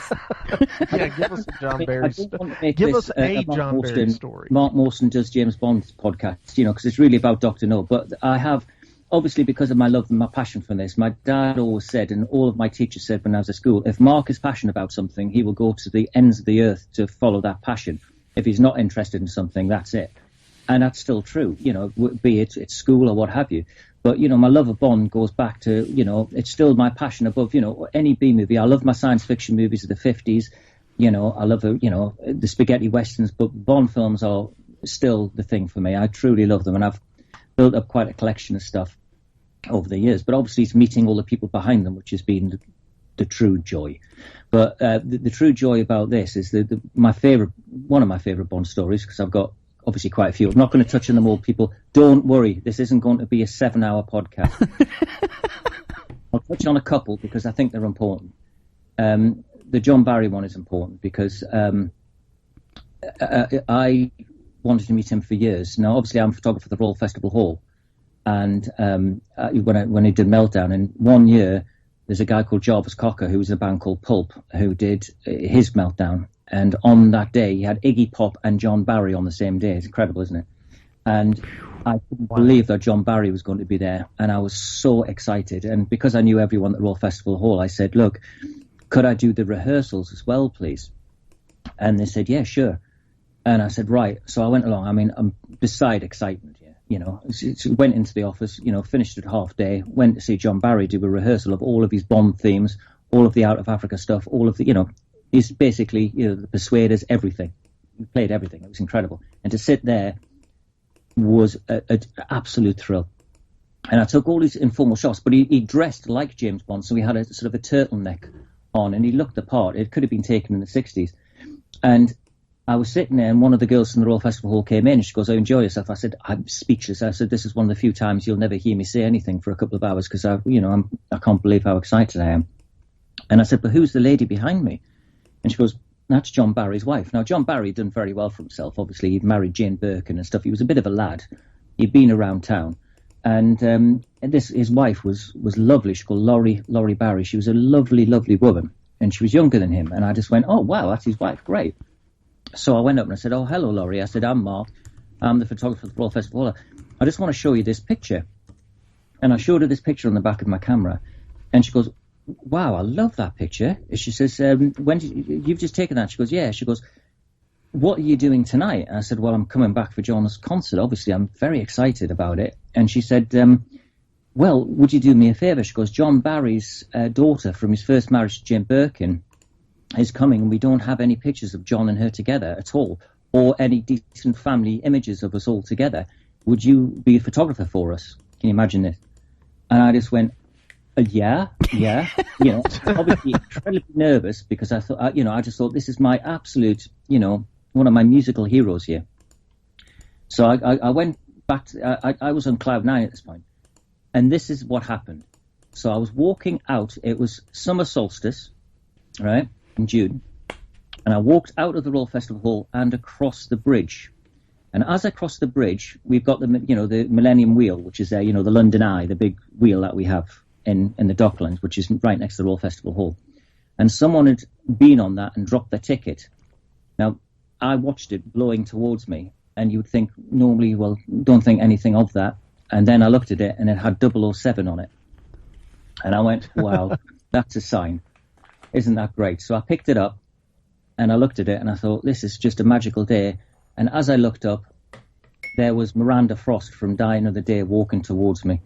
You know, the actress from Die Another Day. So I had a Bond woman walking towards me as I just met John Barry, as I just picked up 007. Right? It was just one of those amazing things. And so I walked back to the office in Harry Potter land, had finished whatever work I needed to do, came back, and then John Barry said, "Oh, hi, Mark," and they dressed up, and there was myself with his family, the first time they'd ever had these, and they had these pictures in the house, which was a thrill. And I took the pictures of him and his family, and then he said, "Mark, I've got something interesting to show you." So I went out on the stage just before the concert. There was nobody in there but me and John Barry on the stage. And he said, "Look, I've just thought you might like these. They were the original handwritten notes for Goldfinger." And, you know, I just went, wow. I said, "John, could I take a picture of you?" He said, "Absolutely." So he sat down at his lectern, opened the book, and I took these pictures of him looking towards me and everything like this. It was unbelievable. And then shot the gig. Now, when John Barry died, those pictures were projected in his hometown of York onto the main building in York to celebrate John Barry's life, and also ended up being the full back page of the pamphlet when he died for his funeral. So that is a thrill. I'm trying to cut the story down. I really am trying to cut it down. There's far more to it, but I'm really trying to keep it down. I'm really trying to stop saying wow. Yeah, So but don't worry about saying wow, because it's wow-worthy. But I'm really trying to cut I it do down. want to make anyway, sure look, we don't use up all Mark's There's a pièce de résistance. So I went back with the images that I'd taken to show Laurie at John's house in Cadogan Square, where he used to live, and which was right next to the Royal Albert Hall. And I was shooting. Who was I shooting that day? But there was a big gig on, and Paul Anka. I was shooting Paul Anka that night, and at the Royal Albert Hall. And literally, John's house was 5-minute walk from Royal Albert Hall. And I went there and I showed the pictures, and Laurie said, "Wow, there's a picture in there." And she goes, "You're not going to believe this." I said, "What?" She goes, "You've taken a picture of John holding his baton," and she says, "I have a picture of John's father, which is a painting of John's father at the age John is now, doing exactly that pose, and it's above our fireplace in Oyster Bay in New York, and it's identical." And she goes, "Would you do me a favor? Would you blow that up for me?" And I said, "Yes, of course." And she said, "How much will that be?" And I said, "Well, nothing, because, I'll just, whatever it costs me to blow it up." I said, "I can't, I would never take money for it." I said, "The thrill of this." She goes, "Yeah, I'm giving it to John Barry for Christmas. I'm giving it to John for Christmas." Can you imagine your picture ended up being, your musical hero's present off his wife for Christmas? I mean, that was mad. So then John came in, and he'd been to New York, and he was very jet lagged and very, very tired. And I sat there, and I was, in awe that I'm sitting in John Barry's living room, and John Barry comes in, and Laurie said, "Oh, Mark's here. Go and say hello to Mark." And I was like, "Oh my word!" And I'm sitting there, and she says, "John, what do you have?" And he said, "Oh, I've just got that new." He had basically a compendium. It's called the John Barry Compendium, and it was a box set of all of his stuff. And Laurie said, "Oh, you can get another one. Give that to Mark." And I went, "Oh, what?" And she goes, "Yeah, you get another one, John. Give it to Mark." So he signed it in ink to Mark, John Barry. He hadn't even played it himself, bless his heart. And he gave it to me, and he signed it to me, and I put it in my rucksack.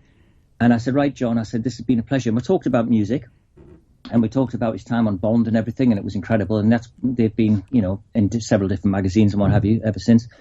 And then I left his house, and the heavens opened.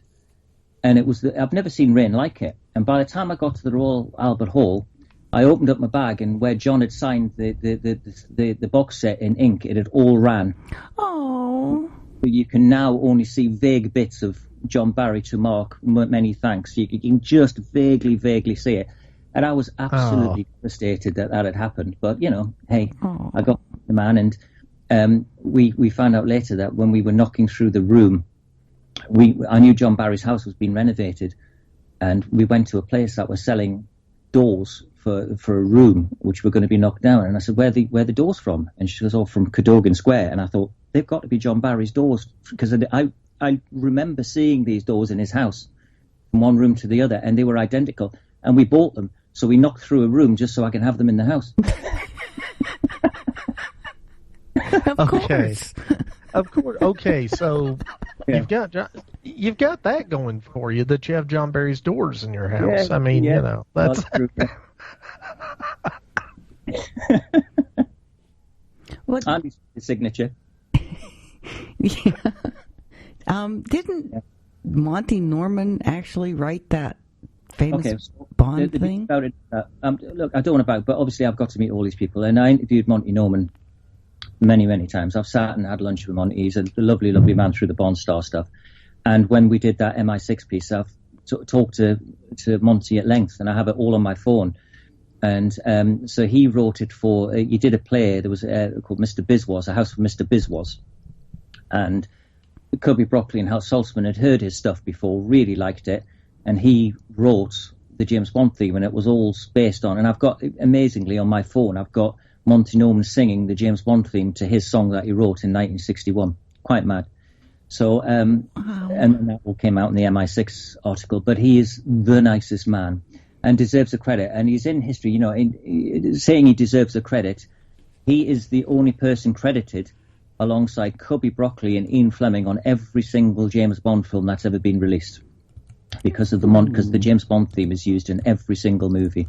So his is the only name, along with Ian Fleming and Cubby Broccoli, that's been on every single Bond movie. Lovely bit of triv there. Wow. He's a lovely man. He's a lovely man. And I've had the pleasure to sit with him and talk about that and interview him. And I've done several interviews with him for different magazines, but the MI6 one's lovely. So we did a 4-page interview. It's great. Is he still alive? Oh yeah, very much so. Wow. Oh yeah, he did lots of stuff with Cliff Richard, who's a big, huge star over here. Not so much in America, but Cliff Richard's a singer who's literally had hits in every single decade since 1950s, every decade. And he's written lots of stuff for him. He did a thing called Espresso Bongo, and he did one of my favourite songs in there called Shrine on the Second Floor, which I've loved since I was a kid, and we talked about that. And I think he was surprised that I knew all about this obscure stuff, but I've made my life doing that. Which is good for us. Impressing with obscure bits of triv. So, not meaning to, but just, if I'm interested in something, I want to find out about it. But yeah, Monty Norman is a lovely guy, and the James Bond theme was based on his song called Good Sign, Bad Sign, from A House for Mr. Bizwas. So yeah, to have Monty Norman singing that on my phone is pretty nice. You still have it? Oh yeah, on my phone, yeah. Yeah. Oh, man. Okay, I'd have that backed up about 1 million times other places just in case. I'll pull up. I'll see if I've still got it. I don't know if I'll be able to find it, but you guys talk for a bit. I've talked enough. People are probably sick of my voice. Well, I tell you what, we've kind of talked about a lot of cool stuff. Do we want to actually, and we've talked about Sean Connery, we've talked about most of the people in the film. We haven't touched on Ursula Andress very much. We haven't.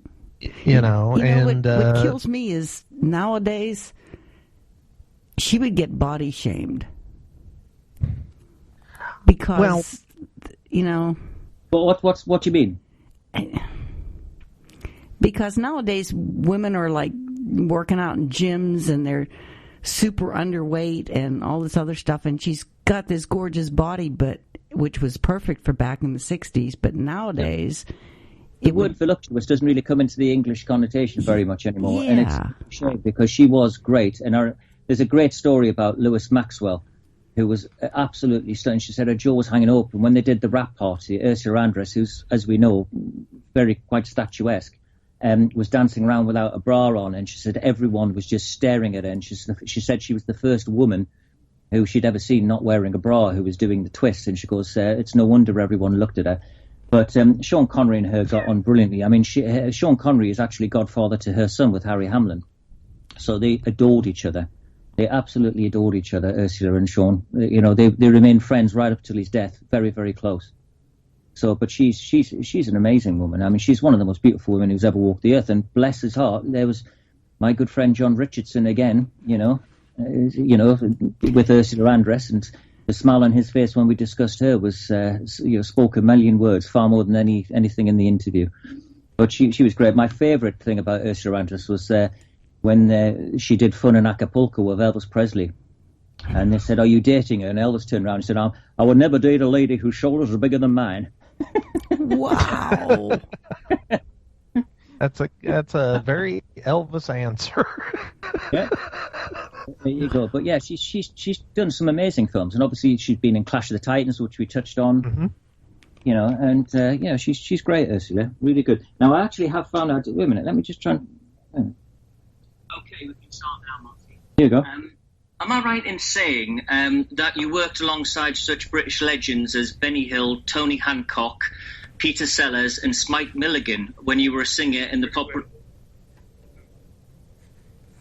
So you can't really hear him. You can hear me, but not. Yeah. But anyway, that's my interview. So I've just pulled it up. I wonder if I can pull up a bit on the James Bond. Hang on. You guys talk. Oh, did you catch the pink Cadillac in the parking lot of the airport? What, with the Elvis on it? Yeah. That's a vanity project. Yeah, you can't really hear Monty on this because my voice comes across quite clear, but it's quite low down, so I don't. Yeah, but he's a lovely, lovely fella, Monty. Oh. Very, very nice, and I love the name Monty. I think it's a great name. But yeah, he deserves his credit, and he deserves his place in Bond history, without a doubt. As does Vic Flick, the guy who played the guitar on that track. He played the guitar? Vic, there's a guy called Vic Flick who was paid £25 for it. So, and that was it, a flat rate. So imagine if he had have taken a share. I think he would be a very rich man if he had have done that. Wow. No, and he, I mean, that's, you just have to play that one riff. Everybody knows what it is. It's, bam. That's what I loved about this movie. A lot of the classic James Bond stuff started here. Oh, yeah, this was ground zero. And it sets up a lot of the stuff, like the whole banter back and forth with Moneypenny, M being kind of the stick up his bum boss of MI6. All that stuff is set up. The quartermaster, it really wasn't until From Russia with Love that character came into being Q, I guess. The way we know Q. In this film, it's called Major Boothroyd. Yeah. And the reason it's called Major Boothroyd is because there was a guy, when Fleming used to write the books, there's an arms guy who was an absolute specialist, and he used to contact Ian Fleming to correct any inaccuracies. And then Fleming then was so impressed with this guy, would then show him the drafts and saying, "Have I got this right?" And the guy would then correct him and say, "Actually, Bond wouldn't use this, he'd use a PPK or what have you." And he'd correct him on guns. And so he gave him a credit within the novels. So Major Boothroyd, and he's called the Armourer in this film, was based on a real guy who Fleming used to go to. So yeah, so Q really didn't come in until Given in the Suitcase and From Russia with Love. And then obviously Desmond Llewellyn was Q ever since. Yep. And explain the Spectre thing to me, where that came from. Special Executive for Counterintelligence, Terrorism and Extortion. That was actually based on a real Russian sort of foundation, in truth. When he described, because Fleming obviously wrote for the Times and was in with the Official Secrets Act, a lot of Spectre was based on a Russian, not the Russian mafia, but, a confidential Russian group. So a lot of it was based on fact. And when you read From Russia with Love, it opens up and said, my description of the officers for Spectre are based on fact. So it was amazing. So a lot of people didn't want Fleming to write the Bond books because obviously he had been in the war.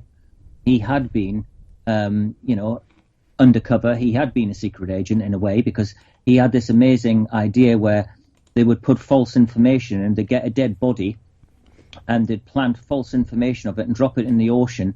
That would then be picked up by the Germans, who'd think that they'd found all this amazing information on this body of a sailor who died, but it had been planted there by Fleming's lot.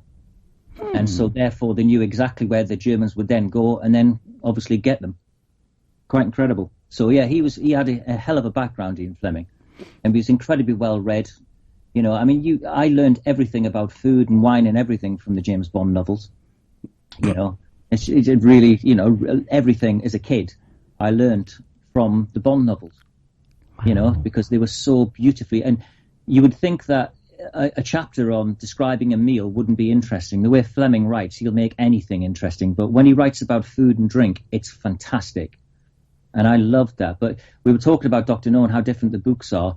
In the book, when honey is found, in the novel, she actually is an incredibly beautiful woman, but she's got a really badly broken nose. So in the novel, when Bond goes onto the beach, she's completely naked in the novel, rather than in a white bikini, and she covers up her downstairs and her nose rather than her chest, because that's what she's ashamed of. So that's the kind of depth that you get in the Bond novels as opposed to the Bond movies. Although the Bond movies are obviously incredible, and the reason we're sitting having this chat is because I love the James Bond movies. But the books are fantastic reads. They really are. As I said, you're going to read a book. Dr. No is probably the Fu Manchu book of all the James Bonds, because, Dr. No is basically Fu Manchu. Yeah. When you look at it, Fox Romney and Sax Romney, because, Fleming was a huge fan of Fu Manchu. And this is basically his version of it. So he'd gone from the seriousness of From Russia with Love to a total out-and-out escapist adventure. Put it this way, at the end of Dr. No, the novel, James Bond, he goes through, in the movie, which is a bit I love, where he goes through all the hot water, to the tunnels and escapes from his cell. In the novel, it's amazing, because he has an obstacle course, because Dr. No knew he was going to do that. So he has the hot and the cold like it is in the movie, but he also has rats. And then he has to go through a whole nest of tarantulas, and he sees, the way it's written is, you can see the little red eyes, all 8 of them, shining back at him when he shines his lighter. Wow. And at the end, he falls down one of the tunnels and fights a giant squid. That's how different the novel is to the movie. And of course, they didn't have any of the budget for Dr. No to actually do any of these things, and that transferred across, because when they go to the nightclub, Pussfellas nightclub, they say, oh, he wrestles alligators. No, Pussfella means he wrestled an octopus. So that sort of makes no sense at all in the movie, but makes total sense if you've read the book. So yeah, so it's interesting. So they couldn't have done everything they did, but what they did, I think, works beautifully. And we were talking about it, Nick, about it being shot for only $1 million. It looks, every single penny of it, as with any James Bond film, is all up there on the screen. It looks beautiful. And the Technicolor and the greens and everything, it is, as we said, the passport to a tropical climate. It's fantastic to look at. Well, that's it. And, we talk about the budget and the fact that it was $1 million, which wasn't that much money to make a major studio film back in the day. And by shooting in Jamaica, that's one of the other things. They had all these beautiful outdoor locations, so exotic. It really brought production value to the film, having all those locations and locales. And so many people had never been to the Caribbean, never been to Jamaica in particular. And it's just nice to see that very cool, very, exotic locale as a production value agent in this film. And then, of course, you get to the end and you have your major set piece that they shot at Pinewood Studios with, Dr. No's nuclear-powered lab with his disruptive radio waves that were going to knock missiles out of the air, the rocket program out of the air with. I mean, that is such a Bond villain thing to be doing, too. It's like, no, I'm not, robbing a bank. I'm not trying to, kidnap the president's daughter. I'm going to use radio waves to knock the first missile to the moon out of orbit or whatever. Yeah, which is amazingly based on fact, because that people were picking up that kind of interference coming out of Cuba, and it was just before the Cuban Missile Crisis. So that was actually based on fact, and they used that into the movie. Yep. So it's quite amazing. So that they actually did do that. But yeah, you're right. It looks $1 million, which is exactly what it is. You know, exactly. It's a wonderful thing to look at. It really is. But yeah, Ursula Andress. You know, if you were to name, if you went to someone on the street and you said, right, okay, name two scenes from a Bond film, most people would say the ski sequence from the beginning of The Spy Who Loved Me, where he skis off the precipice and the Union Jack comes out. Yep. The second is probably going to be Ursula Andress coming out of the waves. And it's such a simple scene, but it's the one everybody remembers. She was the first Bond girl, and I don't think to this day she was ever surpassed. You know, everyone has their favourites, but she is probably the definitive Bond girl. And I can't think of anyone who's probably as beautiful as Ursula Andress at that point, or now when you watch it, because obviously she's preserved in amber, which is the movie Dr. No, and, you know, she looks incredible. Absolutely beautiful. So she's the perfect choice, the perfect person for the perfect time. As you said, Mary, she's bigger, but who cares? Surely that's what we need now. We need realistic stuff. That's how women look then. I know. I wish I'd bring that back. You know. But, well, and I don't think it's as bad as it used to be. I mean, we aren't in the 90s when it was all, you know, if you weren't doing heroin, so you were so skinny you could see your ribs, then, you know, you weren't considered attractive. But see, you say that, Mary. You know, Julie Christie was up to play Honey. The producers thought that her chest was too small. So there you go. Yeah. So it works both ways. You know, but that's because it was of its time. We can't go back and sort of say that's terrible. That, you know, I know. Mauve, bless her heart, has this terrible thing about watching something. I mean, I totally agree with lots of things she has to say about certain things and LGBTQ and everything like this. You know, I'll go along with Mauve on many things. But when we're sitting watching He-Man, Masters of the Universe with Dolph Lundgren, and she said that objectified people, I kind of lost it. I just stopped. Now, you know, this is getting silly.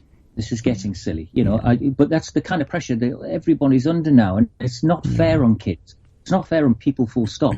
You know, you just let the people be the people they are and stop having to worry. It's like McCarthyism's come back. People are too frightened to say or do anything. Yeah.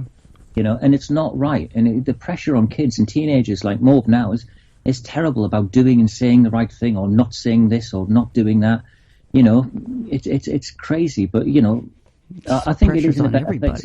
Nick's right. If this had been the 80s, the 90s, when it was the Bond girl and it was, oh, James, or the worst example is probably Britt Eklund, the man with the golden gun. You know, that's really when the Bond woman was, you know, basically, you know, sort of an arm, you know, what is eye candy or whatever you used to call it. That's when it was at its lowest, but then it built up and built up. But you've got to remember that the Bond films, a lot of people say, oh, they objectify women, they do this, you know. I would never. You find a lot of the actresses who've appeared in these said, I don't want to be called a Bond girl. It's a badge of honour for some. But the one thing Bonds have always done, there's been very few women who haven't been really strong characters. Every single Bond movie has always had a woman, either she's a villain, like Fiona and Thunderball, you know, or an accomplice. You know, they are great. They are very strong and very, you know, sort of, you know, women of their time, and they reflect the times they're in. And women's roles have become a lot stronger, you know, up to the point now with, you know, No Time to Die, where you've got Madeline Swan, who's a doctor, coming back. You know, it's quite amazing. Yeah. But you have to do that when you watch any movie. Just put it in its time frame and realize.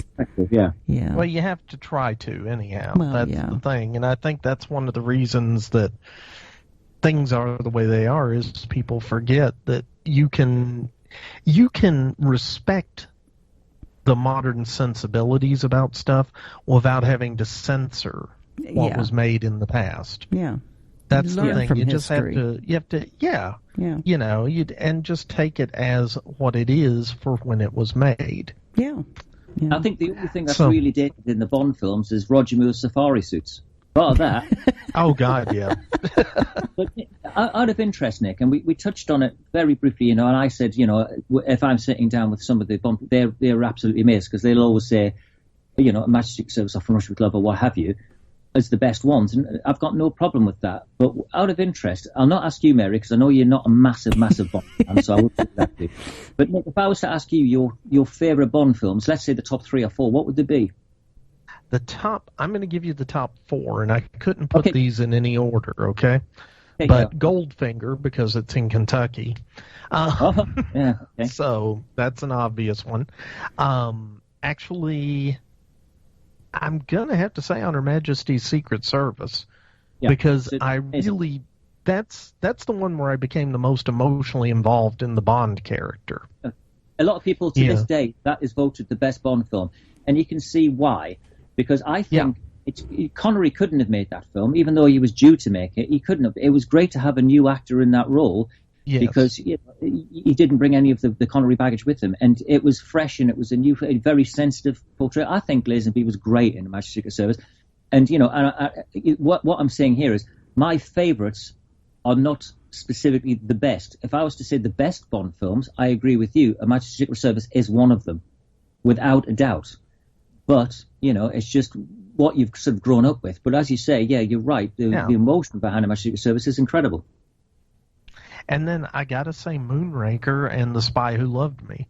And those two movies are almost interchangeable with the world-ending disaster that is going to be perpetrated by the villain. But I really like those two movies a lot. And I think it's because Moonraker was the first Bond film I really saw, and I saw that in the theater when it came out. My stepdad took me to see it. And then The Spy Who Loved Me was just constantly on television when I was growing up. That seemed to be the Bond film that got the most airtime, and at least for me. And so I really developed a strong affinity for that film also. And again, not necessarily the best Bond films, but my favorites. Like with Doctor Who, it's your it's an emotional connection to it. I actually see, the thing is, Nick, that I actually have Moonraker and Spy Love Me in my top. And the reason I have is because they are one and the same. You can't really have one without the other.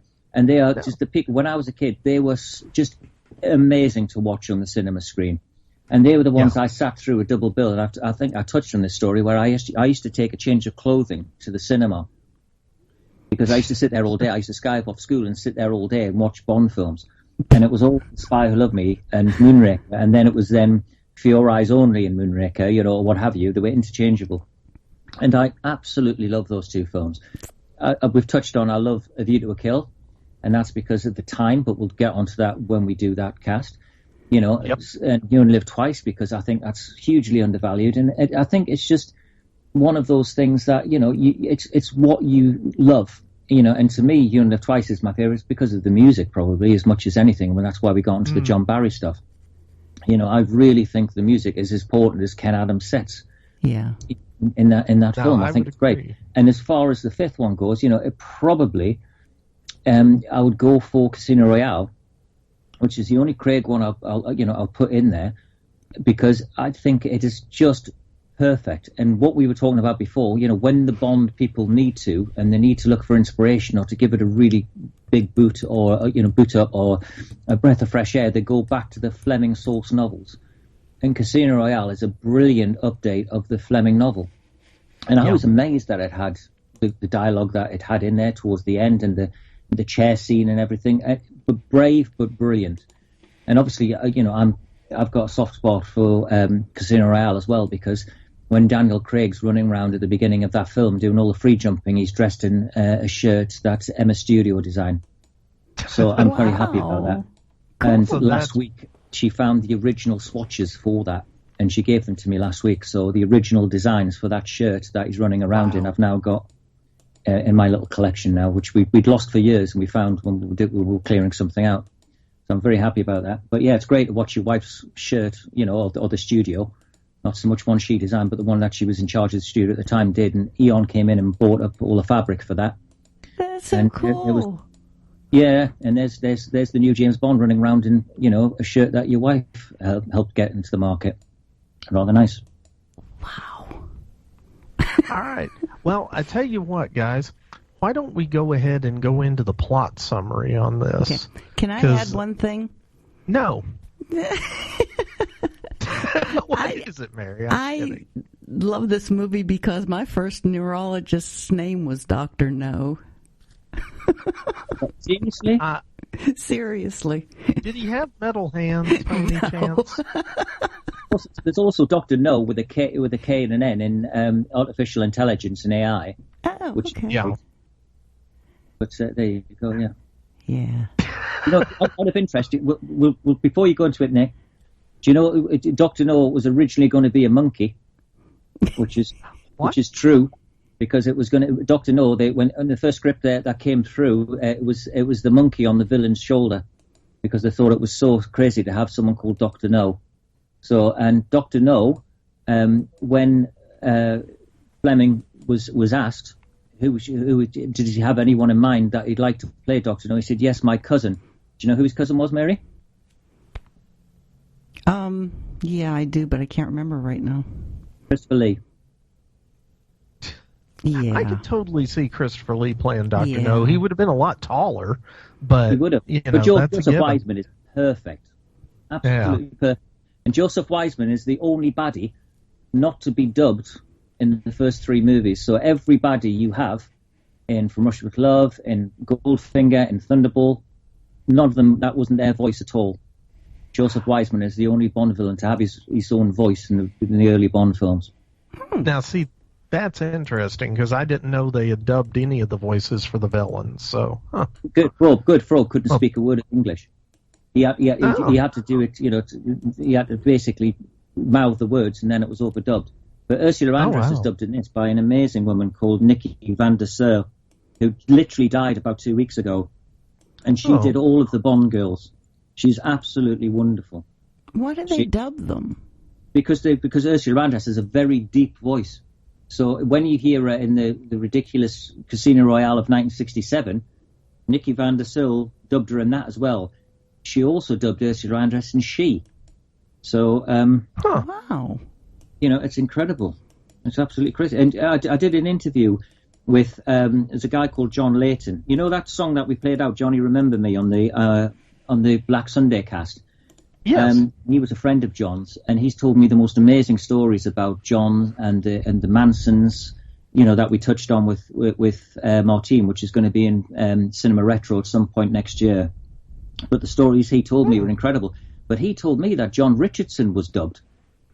And I was absolutely shocked. And I said, well, John Richardson could speak Italian, so why would he be dubbed? He said, no, over here, his voice was dubbed.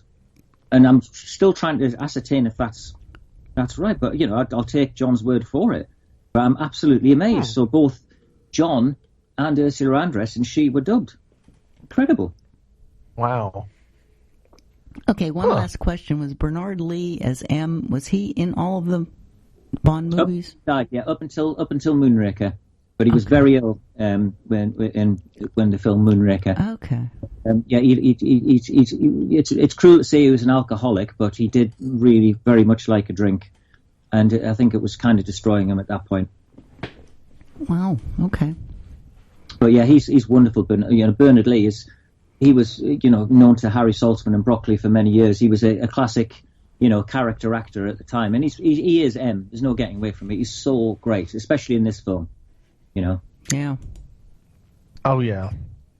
Well, and also, my favorite M bits, I think, were in Goldfinger, when they show up for dinner and he's there, and it's just that whole scene where Bond is just talking about this, that, and the other, and he's like, "Oh, is there anything you don't know?" But anyway. Yes. That for me, actually, Nick. Do what? It could be, but so you're M. Oh my God, Mark Mawston, M. I do everything. All I know is useless bits of trivia, not a thing. I've just made all the connections. It all makes sense now. Mm-hmm. So I don't think Mark's old enough. That's what he wants us to think. Oh, okay. Yeah. I have a picture in the attic. Okay. They've got lots of cool technology to make you younger nowadays. Yeah. So Mark's actually CGI. So all right. Okay. Well, okay. So Dr. No, and as we, no pun intended, but as we know, Dr. No is the first James Bond film, and we're not counting the TV thing, Mary. Okay. So theatrically released film of theatrically released film length. And I'm making all these distinctions so Mary doesn't go, well, no, there was the TV one. No. Well, I no, threw we're that done in with because that, Mary. I knew the Bond people would, like, say something. So. Yeah. Well, they can hush because this is the first film. You've got the 1967 Casino Royale, which isn't an official Bond film, and Never Say Never Again, the 1983 Sean Connery remake of Thunderball. So they're the three we don't really count. And if you really want to be specific, don't count Quantum of Solace either, because that's just rubbish. Now, that's a good one not to count, actually. It's a disaster. I used to think the worst Bond film for a long time was either Man with the Golden Gun or Octopussy, and that's controversial because a lot of people like that, but I didn't like those two films. And then Quantum of Solace came along, and it was the first big premiere we'd been to. Emma and I went in behind Daniel Craig on the actual night, and you can't believe how excited we are. There was all these pop bands and everything in front of us, and I sat there and I just shrank into my seat. The more I watched it, I just thought, this is awful. And up until that point, the shortest Bond film, funny enough, was Dr. No, along with, I think, From Russia with Love. They have about 150. And then Quantum of Solace came along at 1 hour 46, and it's 1 hour 44 minutes too long. Oh, it's rubbish. I hate that film. I am not going to disagree with you at all. There, I kind of want to skip over it and just go straight into Skyfall. Which is amazing when you go from that to Skyfall. What a resurrection of the series. Because had they finished at that point, my word, that was a good. Okay, let's save this for the next Bond. Okay, so Dr. No, and this is, as I was saying, the first James Bond film. Not the first one in the book series, but we kind of went into that too. So it opens up, and, most Bond films open up nowadays with a spectacular action sequence or something of that nature. This one kind of opens up a little bit more low key. You've got three blind mice playing at one point towards the end of the credits, and then you follow these three blind guys walking through Jamaica, kind of one hand on the shoulder of the one in front of them. They're tapping their way down the road with their canes. You're not sure what's going on here. But they're heading towards this big private club, and then it cuts over, and we meet John Strangeways, and he's the station chief of MI6 in Jamaica, and he's sitting there playing cards with some of his friends, including Professor Dent, who's the local geologist, and he says, "Oh, well, gentlemen, you'll have to deal me out for this hand. I've got to go take my call," and of course, he's not telling everybody I'm work for MI6. He's an international trade guy, and he's got a call with his home office every day at 4:00 or whatever. So he's got to go take that call. So he excuses himself and heads to his car. Well, as he's about to get in the car, he actually passes the three blind guys and gives them puts some money in their cup, which I think's ironic because the minute he goes to open his car door to get in, they shoot him. And, they're not blind. That was just their cover to get in there. And they shoot him like 6 times or something. I mean, they're just drilling this guy with bullets. And so he's dead. And then a hearse comes rushing up, and they load the body into the back of a hearse. The guys get in it, and they take off. And you're like, wow. That was kind of weird. And the next thing you know, we're over at Strangeway's house.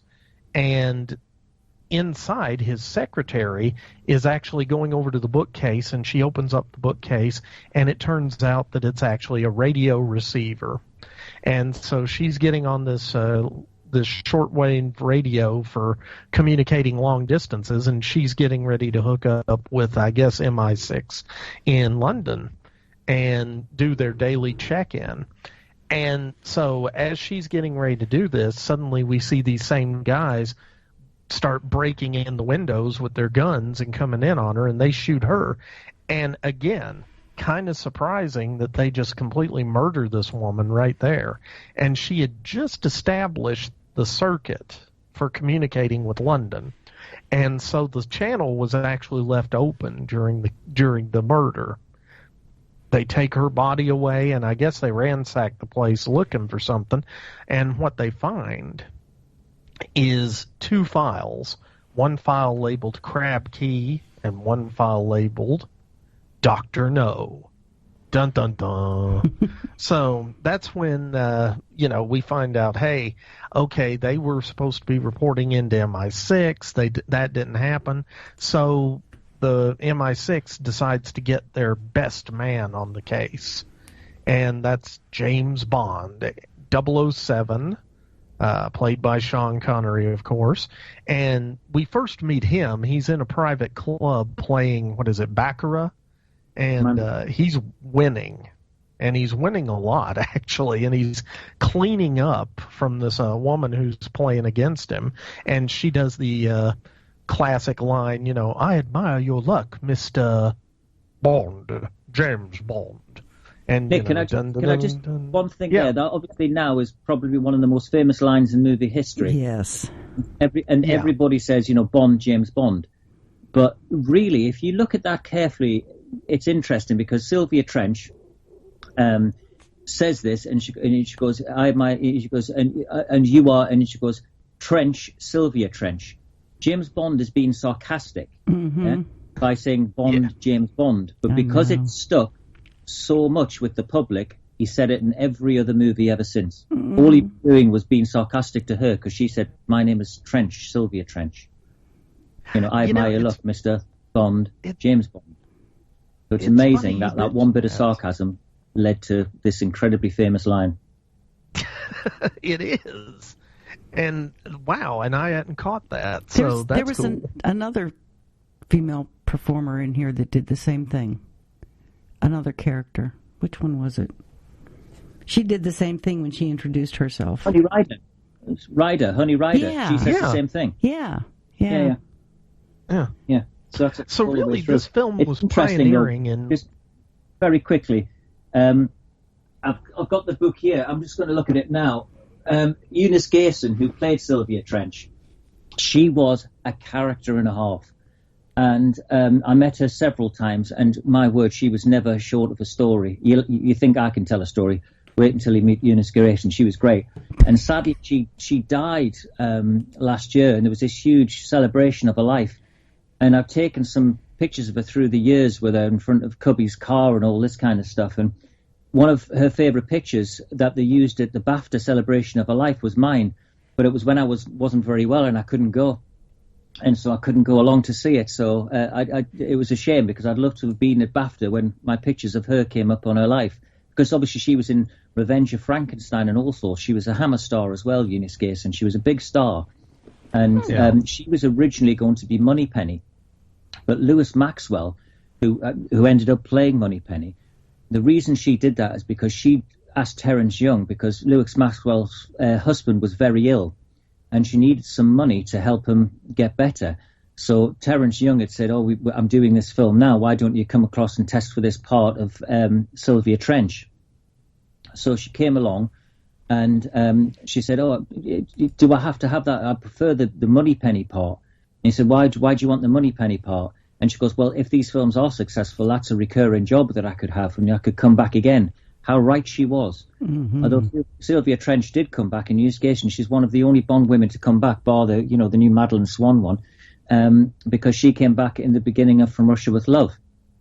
But it was interesting because Lewis Maxwell tells that story, but Terence Young told it slightly different, and he said that Eunice Gayson at the time was very, very sexy and was quite well known. She's the one sort of in the, as you'll touch on, when she goes to Bond's apartment. And he said that Eunice Gayson and Sylvia Trench, she smelled of sex, whereas Lewis Maxwell smelled of soap. So therefore, she would be the better Moneypenny. Great line. Yeah, I read that line and I love that. So, and at the end of the day, the Moneypenny role ended up being a recurring one, and I think she played Moneypenny all the way up until Timothy Dalton took over as Bond, if I remember right. View to a Kill, we'll touch on that because that's the end of the era Bond, so that's going to be a good one to do. So yeah, we'll touch on Lewis Maxwell when we get to that. All right. Well, anyway, so Mr. Bond is all smooth with the lady who he's just won like all of her money because she's having to sit there and go, well, the house will cover me for the next bets. And it's like, oh, okay. And he's like, well, maybe we can have dinner tomorrow night. And she's a maybe, maybe we will, maybe we won't, whatever. And he goes because the reason he's leaving is because M sent for him, and so he has to go to, I guess, Government House or whatever, or to MI6 headquarters, and get briefed on his new assignment. And this is the first time we have so many little trademark things happen. Like he goes into the office where Moneypenny's sitting, and he tosses his hat, and it lands on the hat rack. Yeah. And I can only imagine how many takes they had to do to make sure they got that right. But that's kind of a trademark thing. And then he has his little interplay with Moneypenny, and it's funny because in this one, he's sitting right there kind of kissing on her a little bit, and it's like, oh, hey, it's much more overt in this one, I think, than any of the other ones. I mean, there's a lot of coy language, but in this one, he's just all kind of up in Moneypenny's business. Mm-hmm. But then he goes in to see M, and that's when we have the scene with the quartermaster, too, because your Beretta jammed last time, and you were in hospital 6 months or whatever, out of action for 6 months because of it.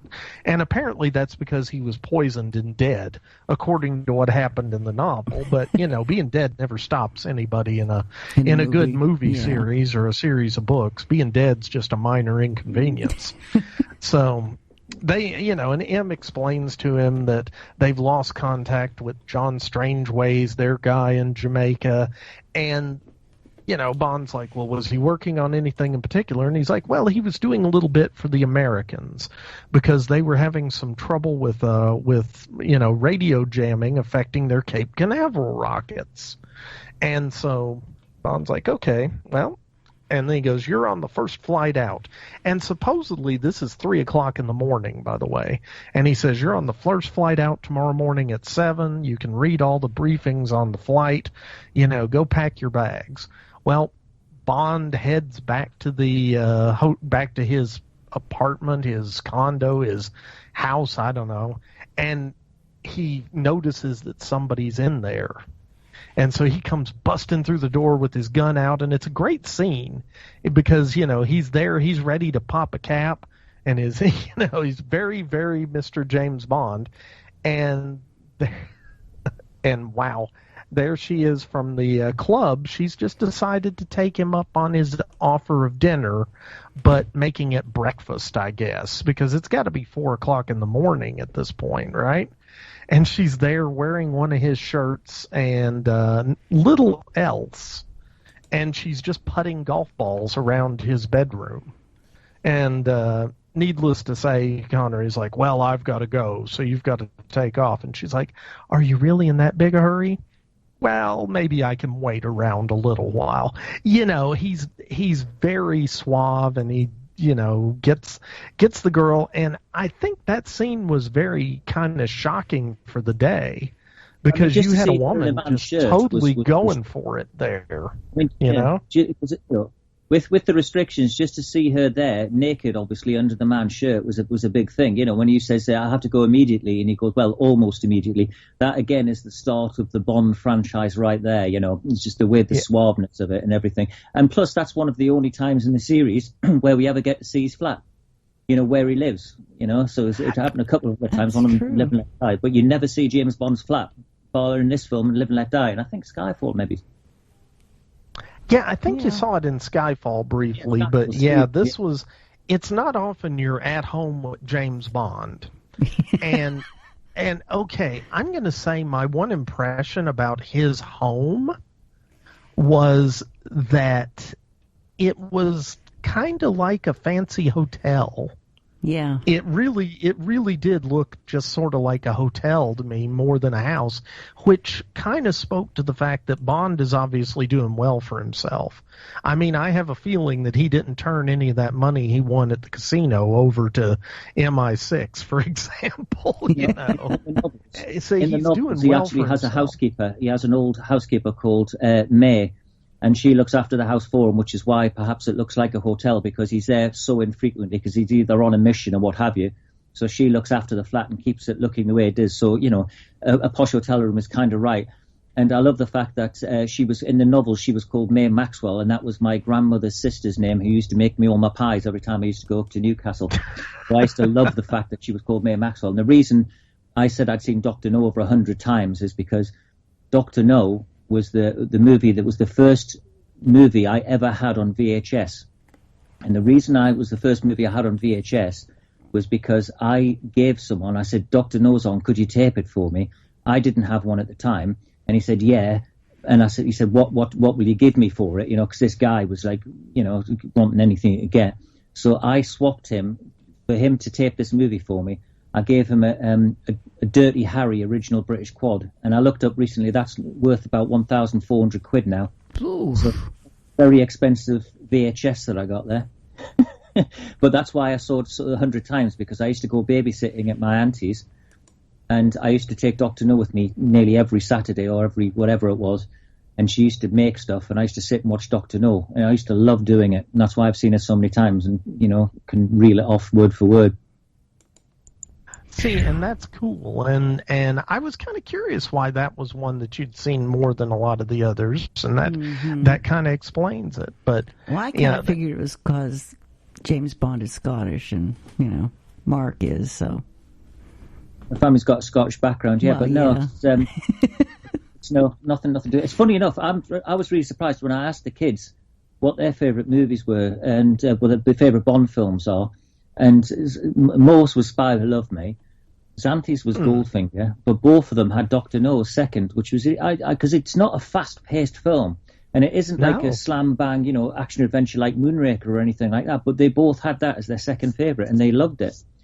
And it's funny enough, Mary, you talked about empowerment and everything. I said, why do you like Dr. No so much? Because they both love Honey. They love the character of Honey. Yeah.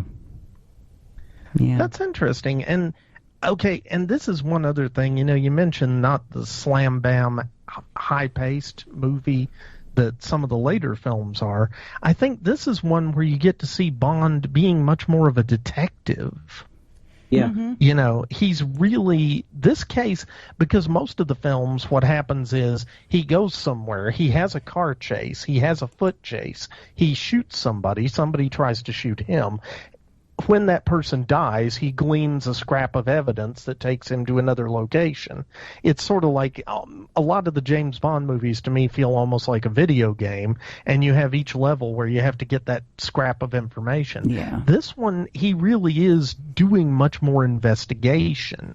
You know, he's going around talking to people. You see him go around and meet with Quarrel before he knows that Quarrel works for the, you know, the CIA and stuff. And so it's a slow place, yeah. And it's building the character, which is what you need when it's the first of a series. You need to find out what makes this character tick. And you're right, it takes its time. It allows the character to breathe in the whole thing. Yeah. It's really interesting. So anyway, as he's breathing and taking his time, he gets to Jamaica, and he's at the airport, and the first thing that happens, and I think we established this was actually the first scene they film, is he goes out and somebody's there waiting with a car for him. And he says, okay, hold on just a minute, I have to go check on my reservations. And this guy's kind of anxious. And he's like, no, I can do that for you. He's like, no, I'll do it. And so Bond goes over to a payphone, and he calls Government House, you know, the place that's kind of where the British government runs their part of the Jamaican government. And he calls the head guy, and the guy's like, oh, good, we're glad you're here. And he says, did you send a car for me? And he says, no, we know you wanted to keep it very low key, so we didn't. And he says, all right. So at this point, Bond knows that A, somebody is actively trying to interfere with him investigating, and B, that there's a leak at Government House because somebody knew he was coming, and they didn't just know that an agent was coming. They knew specifically that James Bond was coming.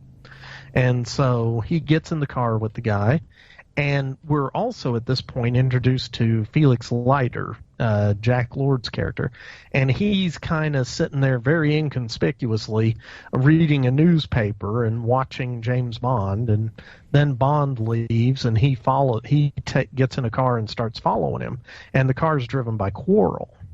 Well, the guy that picked him up notices the car and starts speeding, and Bond asks him what's going on. He says, well, we're being followed. He says, all right, well, pull over up here and we'll lose them. And sure enough, they managed to get around the corner, and Felix and Quarrel go driving on past. And at this point, we don't know Felix and Quarrel, so it's kind of, ooh, are they bad guys too? What's going on? Well, then Bond pulls his gun out and puts it to the back of the chauffeur's head. And he's like, all right, mister, you're going to talk. And we have a good little scene where the guy goes for a gun in the glove box, and we end up having a quick fist fight. And James Bond quickly shows that he's got the prowess of all of his MI6 spy training. And he takes this guy down, and he's like, all right, now you're going to talk. And the guy says, well, can I have a cigarette? And so he's like, sure. This is a key, folks. Never let bad guys smoke, because smoking is bad for you, okay? And in this case, it was really bad for him, because apparently there was a cyanide capsule in the cigarettes, and so he committed suicide. And this is sort of freaky, because I cannot imagine working for somebody that I'm so loyal to / terrified of that I would kill myself rather than potentially divulge some information about them. Truth. And this guy, apparently Dr. No, who we find out he works for later, is that kind of boss. So I'm guessing his 401k package isn't that great, because everybody ends up eating their cyanide cigarettes before they retire. But anyhow, so this guy's dead. So, and in a very James Bond scene, he loads the guy into the back seat of the car and then drives off to Government House to be picked. And he drops the car off at the front and tells the master at arms or whatever, hey, keep an eye on that guy. Don't let him escape. He goes in, and the guy notices that this fellow in the back seat is dead. So that's pretty funny. That was a good double take. Yeah. But anyway, Bond finds out that, other than working with the CIA on this radio jamming stuff, there hasn't really been much going on in town. And so he's like, all right, well, who were the last people to see him alive? And one of them was, this Professor Dent. And so he says, all right, I want to meet all these people that were there. And he's like, do you want us to bring them in? He's like, good Lord, no, man. I want to meet them socially. Because Bond is playing, he's with Universal Exports or whatever, and he's just trying to play to his cover. And so anyway, he meets Dent at the club, and it turns out that Dent was doing a little bit of work for him, because he had found a receipt from Dent's geological laboratory, where he had obviously been testing some kind of samples of rock for him. And Dent, he's asking him about what he thinks happened to Strangeways, and Dent says, oh, he probably ran off with that secretary of his. He's a looker, or she was a looker. Well, that's kind of a clue, too, because the secretary was new, and not that many people knew about her. But anyway, he also manages to trace a fact that Strangeways had been going out on a fishing boat every day for like the 3 weeks before he disappeared. And he'd been taken out by a fisherman named Quarrel, who's kind of a local legend as the best fisherman in the area. And so Bond goes and confronts Quarrel, and Quarrel's like, look, man, I don't know anything. Well, Bond is persistent, and Quarrel's like, okay, fine. I tell you what, let's go back in this back room and talk. Well, they go into the back room, and Quarrel pulls a knife on Bond, Bond starts to disarm him. Then, Quarrel's buddy who owns the club comes in, and that's the bit where he gets him from behind, and Quarrel says, hey, you'll never get out of his grip. He wrestles alligators. And, of course, Bond does, because he's James Bond. And then he's got his gun on him, but then suddenly a gun's in the back of James Bond's head. Fortunately, it turns out that it's just Felix Leiter, who's with the CIA. And at this point, Bond is now kind of working with the CIA, and he kind of takes Quarrel away from Leiter, and suddenly Quarrel's working with him.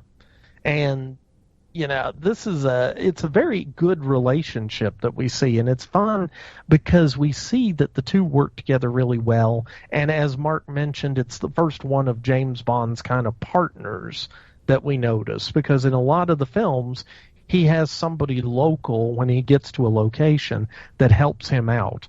And, the guy is a very knowledgeable guide, and they're talking about the fact that they've been out to Crab Key a lot, and Crab Key just keeps coming up.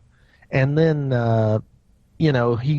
Bond goes back to follow up with Professor Dent on the geological study he did. And, he's making inquiries about these samples from Crab Key, but Dent tells him that the samples were nothing. They were just plain old rock. Well, immediately after that, Dent gets in a boat and travels to Crab Key, and apparently he's not supposed to do this during the daylight because Dr. No owns Crab Key, and he doesn't want anybody to be suspicious of him. So, but Dent goes and tries to inform his boss about Bond's visit, and basically Dr. No says, look, you're screwing up, I already knew all this, and you've failed to kill Bond with your guys, so here, take this tarantula, and now I want you to kill Bond using this poison tarantula. Shooting Bond while he's asleep in his hotel room, that would probably not be cool, but I guess if you can slip in there and put this poison tarantula, that'll be fine. So he does, and of course, as we've already established, James Bond has a great scene where it's crawling all over his stunt double, and then he tosses it out of the bed, and ends up killing it. And then he goes after Dent. And, Bond, when Dent shows up, Bond holds him at gunpoint and reveals that he believed Dent was asking to check Strangeway's samples to see if they were radioactive. Because, James Bond was like, send me a Geiger counter. And so his bosses send him a Geiger counter, and sure enough, they find out that those samples from Crab Key were radioactive. And they do it by checking the boat where they put the samples. So he knows that Strangeways must have suspected that the radio jamming was coming from Crab Key, and so he manages to convince Quarrel to take him out there. And this is a good scene, because all of a sudden Quarrel, who seems like the most badass dude in Jamaica, is all of a sudden like, oh man, I don't want to go to Crab Key, Captain, because they've got a dragon on Crab Key. He's like, what? It's like, yeah, there's a dragon, and people go there and they don't come back. It's like, all right. And at that point, he's like, just tell me how to get there and I'll go.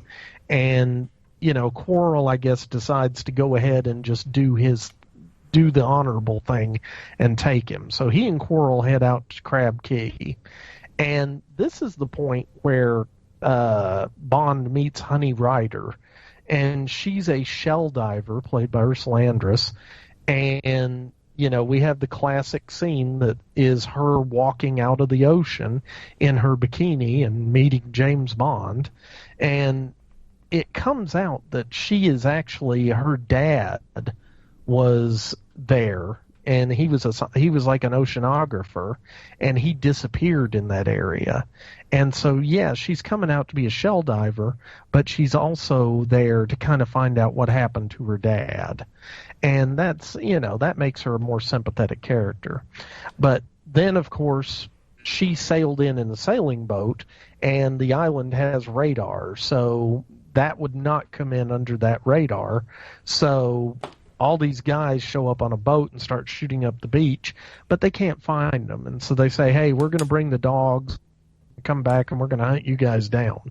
And sure enough, they do. And there's a bit of a low speed chase through the jungle, where they have to actually cut the hollow reeds and hide underwater and breathe through them. And I don't know, was that the first time that was used in a movie? I feel like it was. But anyway, that night, the more armed men arrive, and this time the dragon shows up. And what it really is a flamethrower-equipped tank with a dragon painted on the side. And it burns up Quarrel, and Bond and Honey Rider have to surrender. And as Mark mentioned, Bond is actually visibly upset that Quarrel was killed. And so he's really PO'd. And he also knows, though, that there's nothing they can do. And at this point, they get taken to Dr. No's lair, and this is where we find out that while they were running around in the woods on the Crab Key Island, apparently they were being exposed to a lot of radiation, because they were radioactive when they get to Dr. No's lair. And I guess this isn't too uncommon a situation, because they have a whole decontamination system there.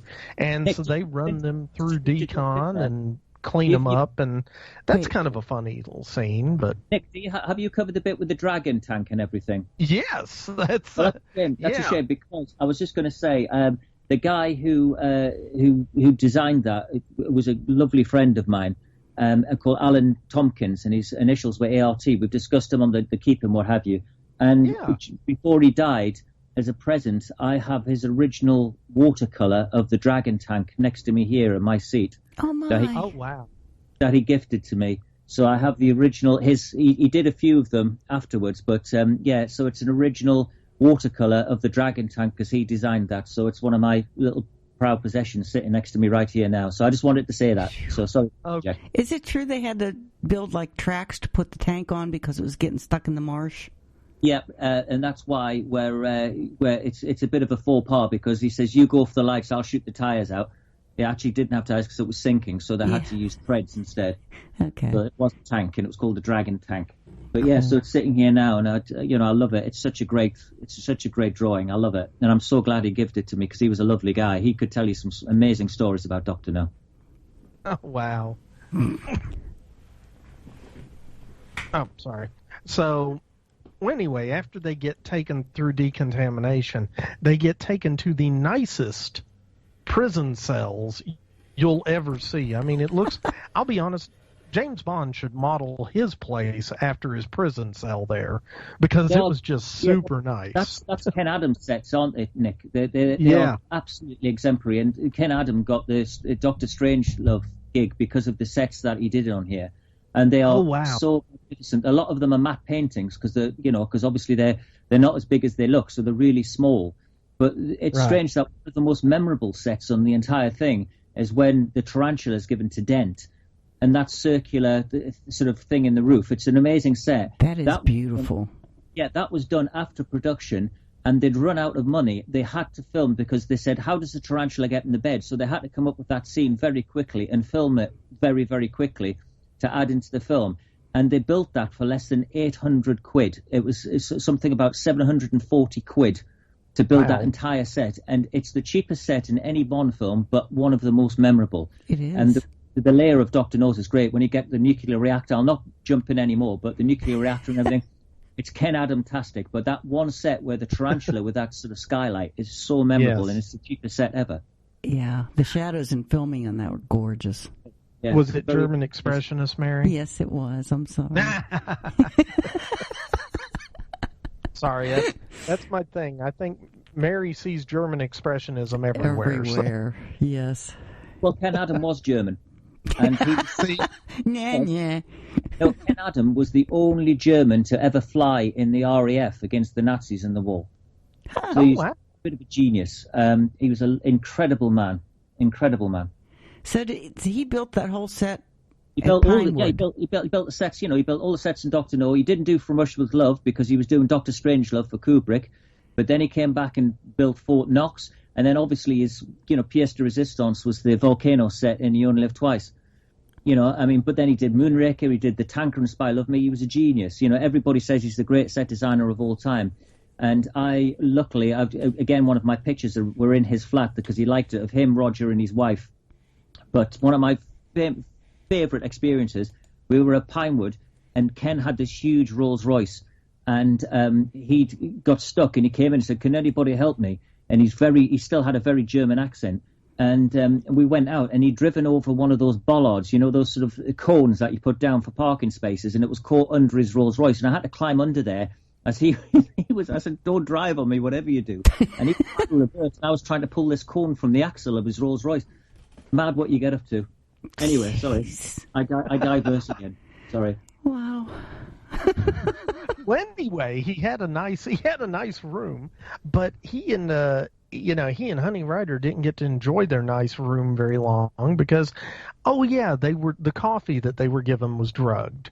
And, that's the thing. James Bond had been very careful throughout the movie. At one point, when he knew that somebody had been in his hotel room, he actually did not take the bottle of vodka that was open and on the bar. He actually gets a fresh bottle out of a desk drawer and uses it, just in case somebody had been screwing around with it. But fantastic thing where he put his hair across the cupboard, which is a great touch, the talc on there. But obviously, by the time he got to later on in his life, Sean Connery had done that on one too many cupboards. That's true. He needs to be keeping those hairs. They were more important than he realized. Lots of cupboards and lots of hotel rooms. Yep. Well, you do that for 20, 30 years, you start running thin. What could you say? But anyway, Dr. No, when they wake up, they're escorted to dinner with Dr. No. And he's this great... what was it he described himself as? The child of a German missionary and a Chinese woman of some standing. And, so he's not pure Chinese. He's, and it's interesting because he says he becomes very important with the Tongs as kind of their accountant almost. And he must have been really good because, as Bond points out, the Tongs don't generally trust anybody who's not pure Chinese. And to trust this person who's half German, half Chinese was interesting. And Nick, they shouldn't have trusted him. I'll try not to spin it, but there's a couple of really good points that we really should touch on. When they first go to Dr. No's lair, you've got that amazing set with the fish, which is great. And, and you go, sea urchins, you don't see these below 10,000 feet. And he goes, $1 million, Mr. Bond, that kind of thing. That was done because there's a great line where he says, the fish look, so and he goes, minnows pretending they're whales.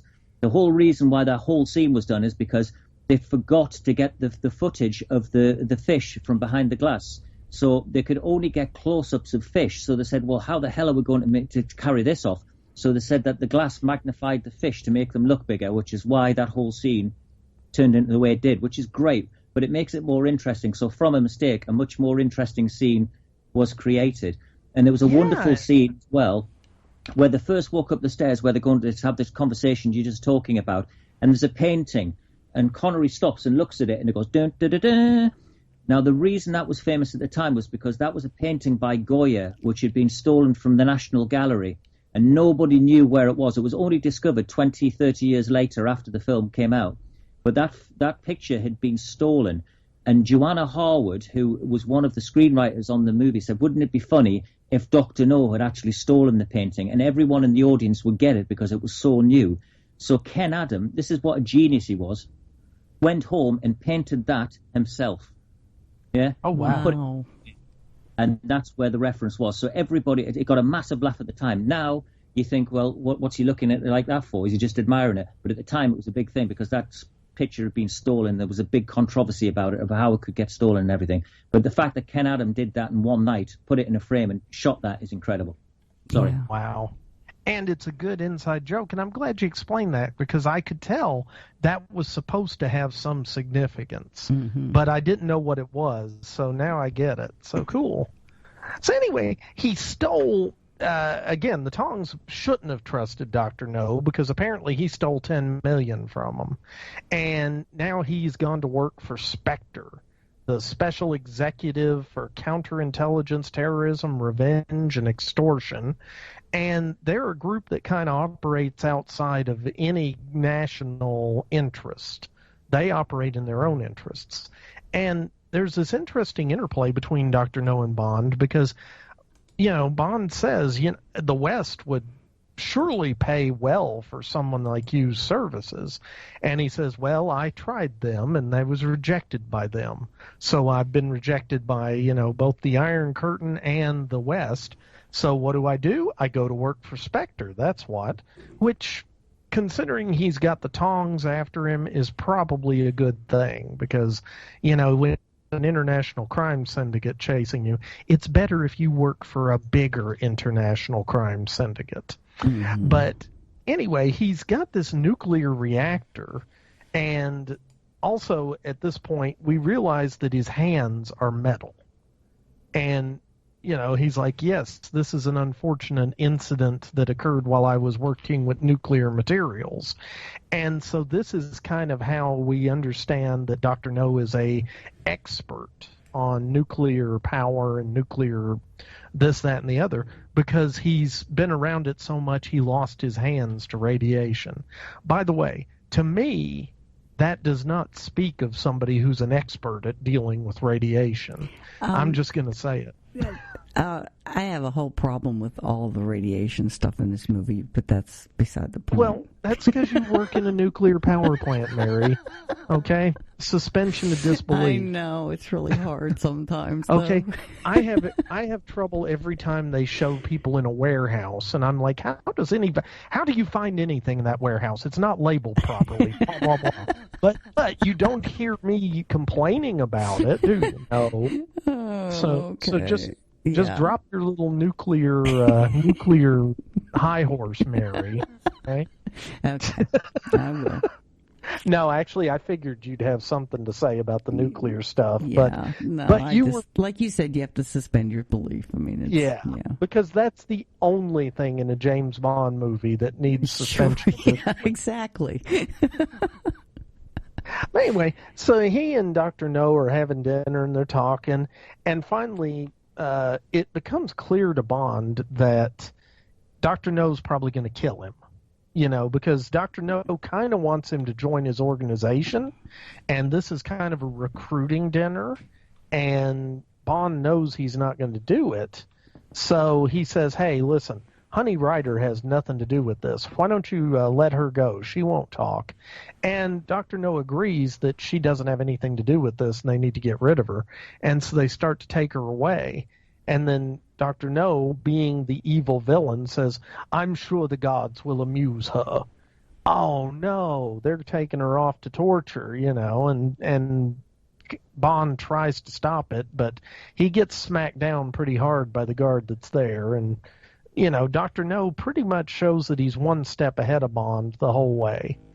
And at this point, Bond has declined his invitation. So for whatever reason, Dr. No doesn't immediately kill Bond. He's pretty much immediately killed everybody else who's gotten in his way, but he decides he's going to let Bond live, I guess, long enough to see him disrupt the Cape Canaveral rocket launch to the moon. And so he just has his guards beat Bond up and then drop him in a holding cell.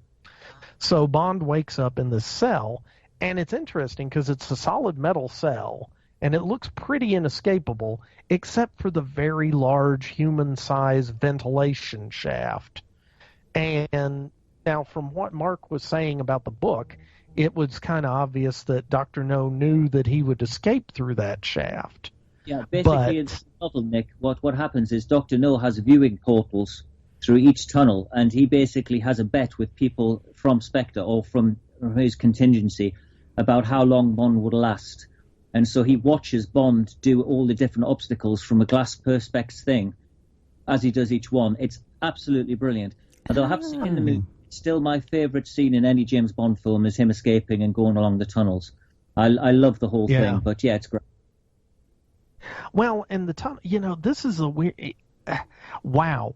when you're constructing your hidden base as a supervillain, it's important that you make sure your ventilation system is large enough that a person can crawl through it, because they will need to use it to escape at some point.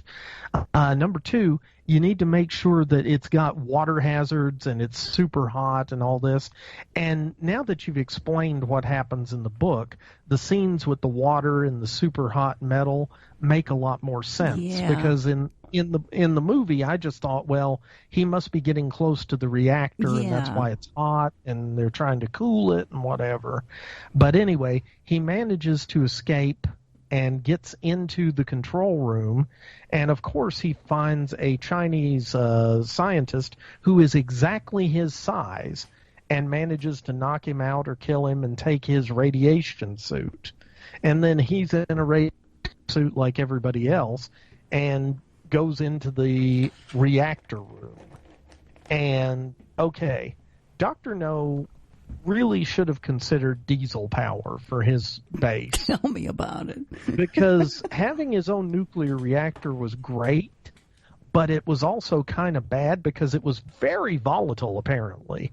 And all James Bond has to do is he goes up on a gantry and lowers the rods into the reactor and causes it to overheat because he's lowered them in too far, and he manages to stop the guy from hitting the emergency switch. Next thing you know, Dr. No is up there on the gantry with him fighting. They both fall almost into the pool with the nuclear material. Oh, by the way, I'm about to give away the end of the movie, so spoiler alert, but this is a almost 60-year-old film, so, you know. Bad.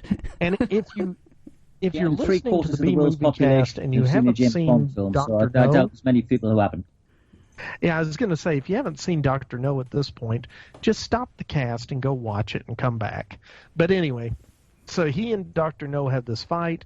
Dr. No falls into the water and is trying to get out, but his kooky metal hands cannot grab on to the metal framework, and so Dr. No sinks down into the super boiling hot radioactive water and dies.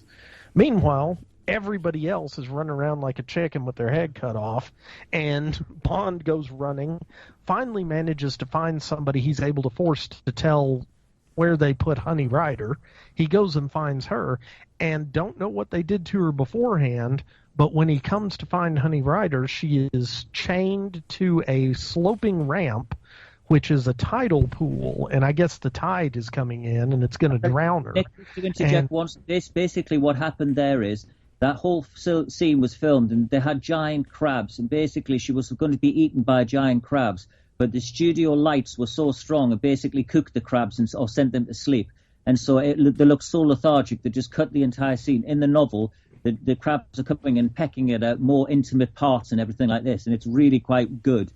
But the crabs, it just didn't work in the movie, so they just said, scrap it, get the crabs out, we'll just going to have her so she's going to be drowned in a tidal pool, as you say.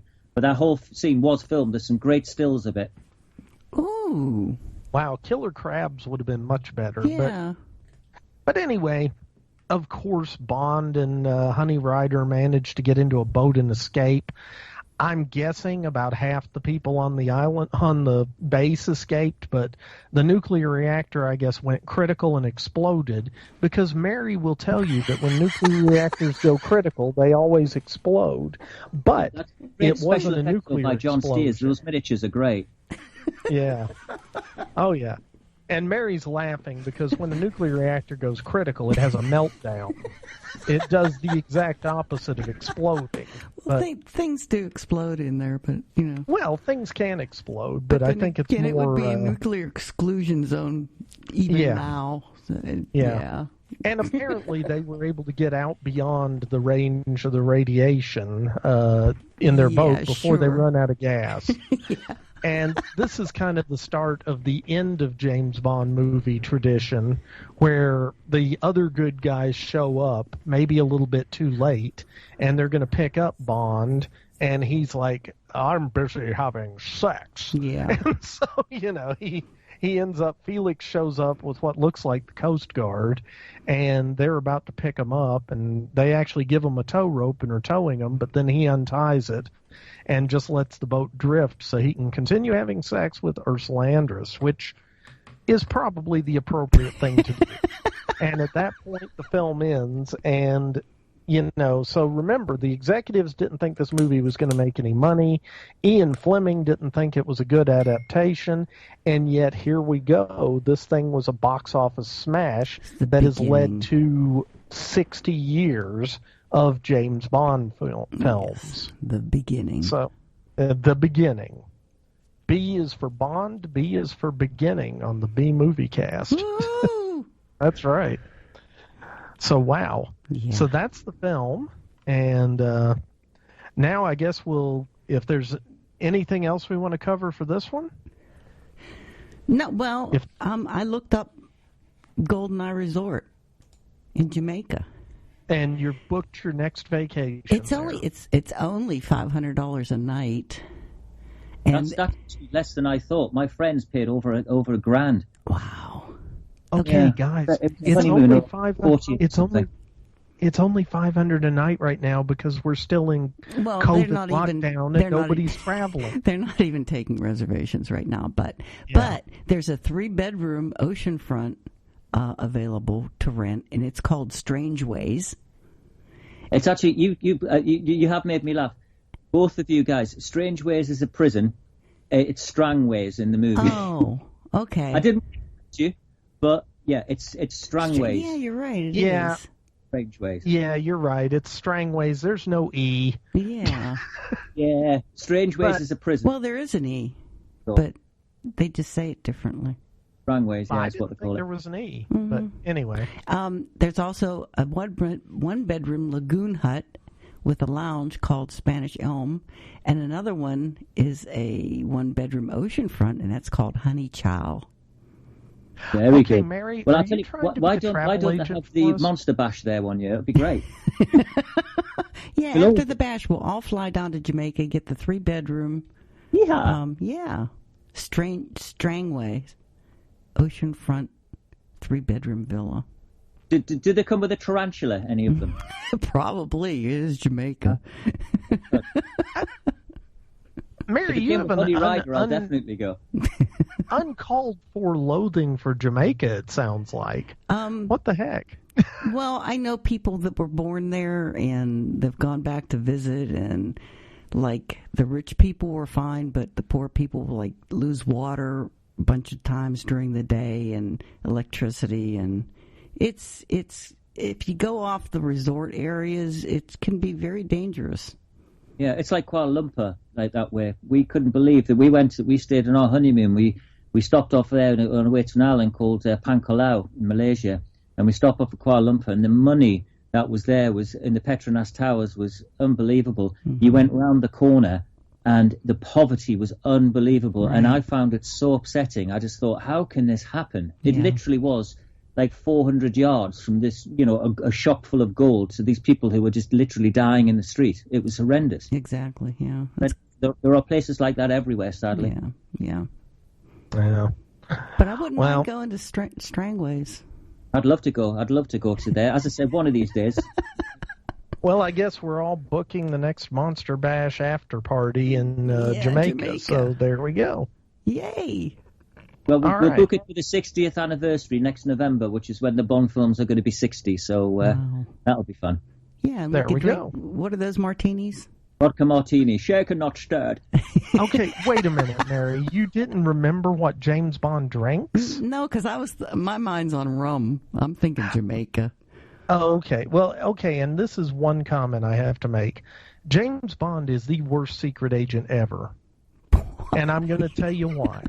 Because every villain even knows what he likes to drink. No, yeah. He's not a good secret agent. He's a good agent. But secret? Not so much. Yeah. Roger Moore said that, Nick. Roger Moore said, I could go into any bar in any part of the world and say, vodka martini, Mr. Bond. He said, that's not a very good undercover agent, is it? No, it is. He's a good agent. But, they had some good product placement in this movie. Red Stripe beer and... Well, this is what they do. The Bond films have carried this on because obviously you've got Red Stripe, you've got BOSC, and then you've got Smirnoff vodka and everything. So the Bond films are obviously synonymous with product placement. I mean, the worst or the best or the worst, whatever which way you look at it, is in Moonraker, where they're going up that mountain and they fall out the back of an ambulance, and all the posters are for British Airways or what have you, and it's just all over the shop. And you can't have a scene without 7-Up in there. It's just incredible. Now, had they been creative, Bond would have ended up in some kind of harem. 7-Up would have been a sign there as well, but it didn't, because they didn't have the time or the patience, or it wouldn't have been an A certificate. When did the famous Bond cars start? Because he just rented a Sunbeam Tiger in this one. It's Talbot Sunbeam. Yeah, that's a lovely car. No, the cars really sort of came at their own, because he didn't have one in From Russia with Love at all. And because obviously most of it was on a train. It was Goldfinger. But Goldfinger, Aston Martin DB5 was where it all started. And obviously the same car in Thunderball. And then he had the first Toyota, had sort of cut off like that in You Only Live Twice. And then back to an Aston Martin in Diamonds Are Forever. So, in Majesty's Secret Service. So, and then I think it was a Mustang in Diamonds Are Forever. But yeah, and no cars again in Live and Let Die, which is interesting because Live and Let Die, it doesn't have any Bond cars in it, and it doesn't have Q in it either. So it's strange that they started off Roger Moore's tenure as James Bond and took out one of the key characters in Q, and he didn't have a Bond car to drive around. He chauffeured most of it. So it's interesting. But that's out of all the Bond films, and we touched on this with Nick, the most B movie of all the Bond films is Live and Let Die, because it's obviously got voodoo, a little bit of horror, it's blaxploitation. That is the most B movie of all of the Bond films. But the reason we started off with this was obviously in the fact that B movie is meant to be on a small budget, and these films this was the smallest budget for any Bond film. So it's the way to start, and it's the one that's sort of sent everything off really. Yeah. Okay, it's time to do the contest now, followed by the feedback. We did a little differently this time, but let's see. The answer was Witchfinder General, a.k.a. Conqueror Worm from 1968. I remembered to do that this time. Yay, Mary! Okay. Yay, Mary. Our first movie has been donated by Patrick Kelly. It's a Blu-ray from 2011 called Cowboys and Aliens. I love that movie. I know a lot of people hate it, but every time it comes on television, I sit down and watch it again. So, anyway, Pat says the title of the film says it all. Americans in 1873 deal with an alien visitation in cowboy style. It's directed by Jean Favreau and stars Harrison Ford and Daniel Craig. I don't remember Harrison Ford being in it. Yeah, Harrison Ford was one of the stars, Mary. Okay, how about this? Walton Goggins was in it. This is so sad because I watched it a bunch of times, but I don't remember. I remember Daniel Craig. Wow. Yeah, well, it's hard to forget the Daniel. Yeah, it is. Oh. It is. Didn't he do a movie called just Cake? It was called Layer Cake, Mary, and it was probably the film that got him the role of James Bond. Yeah. Well, Vince made me watch that a couple times. He loved that, and he loved Daniel Craig, and he immediately said that should be James Bond. Yeah, well, see, and he was right. That's right, he was right. Okay. So, the winner is Marlo Brown. Congratulations. You have Cowboys and Aliens coming to you. Or my condolences if you don't like Cowboys and Aliens. Give it to somebody else. That's right. It makes the perfect gift. Yes. Okay, and the second one, for those of you that follow us on the B-Movie-Cast fan page, Louis Perez posted an announcement that Scream Factory is releasing Chamber of Horrors on July 27th on Blu-ray for the first time in the U.S. So thank you for posting that, Louis. And it just so happens that our second movie has been donated by our own Juan from the Creepy Swamps. It's a DVD by Warner Brothers from 1966 called Chamber of Horrors. Woohoo! Well, hey. Yeah. It's not the Blu-ray, but, can't time jump to July 27th, get it, and then bring it back here. But it stars Patrick O'Neill.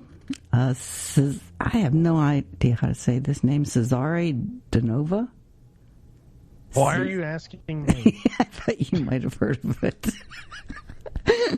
Wilford Hyde White, Wayne Rogers, and Laura Devon. The film was released to theaters, but was originally shot as a television movie, and the pilot film for a proposed series called House of Wax.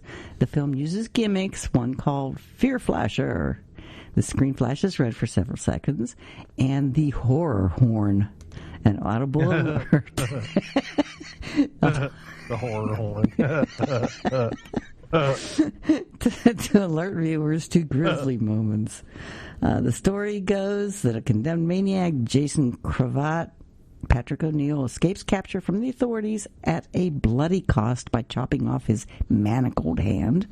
Free to kill once more, he outfits this gruesome stump with tools designed to chop, rip, and skewer a new batch of victims as he embarks on a bloody spree of death.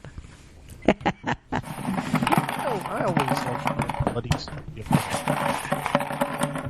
And that goes to Peter Steema. So congratulations, Pete Steema. Oh, okay. What? You get Chamber of Horrors as soon as I get it in the mail. And let's see, the third one goes to, it's of course the B-Movie Cast Koozie. Of course. And that is, he dropped the ball. Very tough. Karen Zelinkowitz. Congratulations, Karen. Congrats. And I know she probably entered this to get Chamber of Horrors, but oops. Sorry about that. You know what? It's free. This is true. This is true. Okay, well, that's it for the contest. Let's get on with the feedback now. Okay. Okay. Well, what have we got, Mary? Let's go to the board and find out. Okay, this one is from Doug Farini. He says, Witchfinder General was released as The Conqueror Worm in the U.S. Witchfinder General is a much better title. And there's a song where they mention the movie. And he put a YouTube link here, which Nick will post. Sure. So if you want to watch it, listen to it, cool. That's from Doug Farini. So thank you, Doug, for giving us the heads up on that one. And see, this next one is a message from Skip Jones. And he says, tell me you've seen this. It's done by the same guy that did Mac and Me. And again, Nick will post this link for you to YouTube. And sure. It is a movie called Tammy and the T-Rex from 1994. Evil By Sign. the way, Yes. That is such a fun, terrible movie. It sounds like it. It really does. I really want to see it. An evil scientist implants the brain of Michael, a murdered high school student, into a Tyrannosaurus. He escapes, wreaks vengeance on his high school tormentors, and is reunited with his sweetheart, Tammy. This would have been a good Valentine's movie. Well, it was made in 1 month with an animatronic dinosaur that was due to be shipped to Texas, but they had to start filming within the month because the writer-director Stuart Rathfill only had the T-Rex for 2 weeks. So he wrote the story in a week and worked on the script as they filmed. The script was written within that 3 weeks, and the cast and locations were also taken care of within that same 3 weeks. And there's also a newer, unedited version that's put out by the Vinegar Syndrome. A lot of the gorier scenes were deleted to get the PG-13 rating that we see, that we've seen before. But some of those shots ended up in Italian dub, and it wasn't until an uncut 35mm print was discovered by Vinegar Syndrome, and they restored it to its original uncensored version. Definitely fits the parameters of a B-movie, Skip. Yeah. That would be a fun one to do. We should do it. Yeah.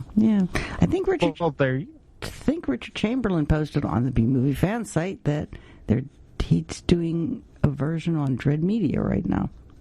Oh, that's cool. Yeah. I listened to it, so I know what the movie's about. Well, there you go. Or you could watch the movie and know what the movie's about, Mary. That's probably... We can do that. It's probably going to happen. Yeah. I don't even listen to our own podcast. Mary. I know. You're not supposed to say that. Well, I got all messed up with the pandemic because I used to listen to it when I was on the treadmill at the gym, and then I stopped going to the gym. Oh, yeah, because I forgot you don't have ears unless you're at the gym. Well, I don't have like an hour or two of uninterrupted time where I can listen to something. I know. Wait. What's that noise? What's that noise? It's whatever. All right. So, okay. Do we have any? Yes. This next one's from Scott Wirtz. She says, "It's the Conqueror Worm." He said, "I never quite understood that title from 1968. I kind of agree. I don't know why they named it that either. Well, Mary, a lot of times they sold movies based on the title. That's true. Case in point is the Night Creatures movie. Yeah. Which was really Captain Clegg or something. I can't remember. Was it Dr. Sin? I can't remember what the original title was going to be. There's so many titles to that one. It's like this one. Okay, and our last bit of feedback is from Marlo Brown, and congratulations for winning the movie today. Says, "Hi, Mary, Nick, and Juan and the gang. The answer's Witchfinder General with the great Vincent Price. One of his later B-movie performances. Dead Heat is a guilty pleasure of mine from 1988. I don't think I've ever seen that one or even heard of it. Dead Heat is a guilty pleasure, and that's another one, just like Tammy and the T-Rex, that was done on Joe Bob's last drive-in show on Shudder, which you don't have anymore because you won't subscribe to it. It's because all those movies scare me. They make me shudder. Shudder. Yeah. Just saying. There's a reason why I stopped doing that one. Okay. Okay. I'm a chicken. That's what it is. Let's see. He goes on to say, "I very much enjoyed your episode on The Skull. I'm a huge fan of Peter Cushing and Christopher Lee. I need to see more of those classic B movies. I really, really liked that movie." I was intrigued by... It didn't suck. I was intrigued by the Shatner AI concept, but after hearing about Peter Cushing and Christopher Lee watching Tom and Jerry together, I want AIs based on those two fine gentlemen. Wouldn't that be a trip? That I would pay for. That would be a trip, but it'd be harder to do because they're dead. Yes. It's hard to get them in a room to interview right now. I mean, you could get them in a room. And there probably are interviews, but yeah. They wouldn't be very talkative. Oh. What? You've watched too many movies where they dig up dead bodies. Excuse me, how did The Skull start, Mary? By digging up a dead body. And whose idea was it to do the skull, Mary?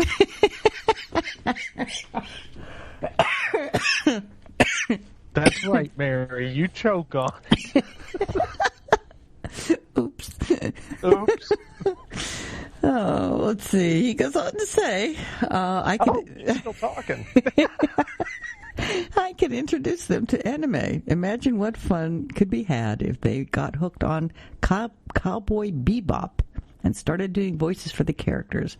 I'd love to hear Christopher Lee intone "See You, Space Cowboy." I don't know what Cowboy Bebop is. Well, you're not supposed to, Mary, because you're not, between the ages of 12 and 30. So, you're not supposed to know what everything is. I'm going to have to Google this one. Oh, good Lord. I know. See, me and Google. Regarding upcoming casts, yes, please do some Bond films. If you should tackle On Her Majesty's Secret Service, do yourself a favor and listen to the Propeller Heads version of the theme song. It's from their album, Decks and Drums and Rock and Roll. That movie had amazing music to start with. What with the epic instrumental theme song and Louis Armstrong's beautiful and haunting love song. Please, please, please give Bond the B-movie cast treatment. Woo! Well, B is for Bond is coming up, folks. Yep. As a matter of fact, wait, what am I saying? We're in the middle of it right now. Yeah, we are. Okay. Are we doing on Her Majesty's Secret Service? I can't remember. Yes, Mary, that's going to be the Christmas Bond film. Oh. Okay. Because part of it takes place at Christmas. Oh. Cool. Or at least in the snow. Okay. Cool. So there you go. So to say, by the way, the Propeller Heads did a really fun video with Dame Shirley Bassey of Goldfinger fame of the song History Repeating. It's done like a TV appearance in the 1960s and a must-see for Shirley Bassey fans. Okay. That does sound cool. Yeah.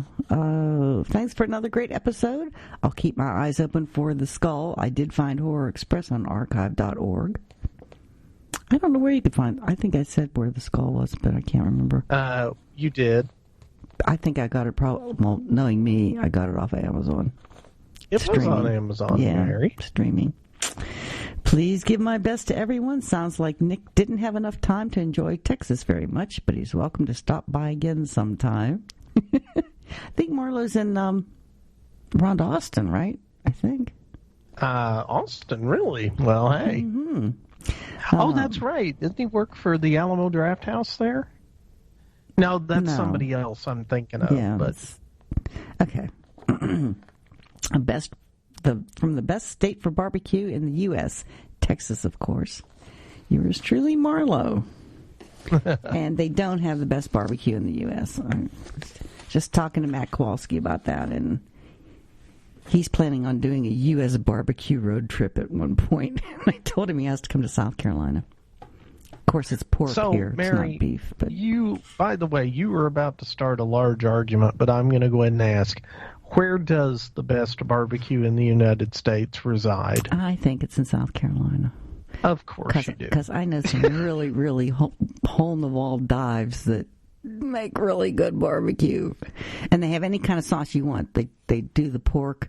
They're the really neat places that look like you wouldn't want to go into them in the first place. And they have these giant smoker kettle things on a back porch somewhere. And they're the food is wonderful. And you get to pick your sauce. So you don't have to put up with... I don't have to put up with mustard-based barbecue sauce because that's South Carolina, and I don't like that stuff. But yeah, mustard-based sauce is for communists. Nothing personal, Kowalski. He actually likes the mustard-based one, so he'll be happy here. See? Yep. Communism. Well, that's it for the feedback for the week. All right. Well, I guess that's about it for the show this week, then. Yeah. I can't wait for the next one. I know, and we're going to be doing at least 2 more Bond films with Mark, so I believe the next one will be, what, is it View to a Kill, Mark? Or View to a Kill, yeah, on June the 27th, which is when the first date I saw it, so it's really amazing that you picked that date for that. So I will swap them around. So, and then obviously we'll do On a Match Secret Service for the Christmas cast. Yep. We going to do Live and Let Die? Oh, I didn't know about that. We may add that one in later. Whatever you guys can, we'll fit in, more than happy. But I think we'll just stick with the 2. And if they're popular enough, we can always go back and do Live and Let Die. Because I think you've got enough going on with casts anyway, haven't you? So we do have quite a few booked up already. And Mary doesn't know any of them. We can revisit it. Nick keeps sending me new timelines and... No, I just keep repeating the same timeline, Mary, but you think it's new every time because you aren't reading it. I've got it in front of me right now, and it's already different from what I have. Okay, I am excited. We do have some additional cool guests coming up, including we're going to be doing Grand Theft Auto, which was Ron Howard's first movie he directed. And he did that for Mr. Roger Corman, and we're going to be doing that one with Beverly Gray. who is a film writer who also worked with Roger Corman back in the 70s on many of his films.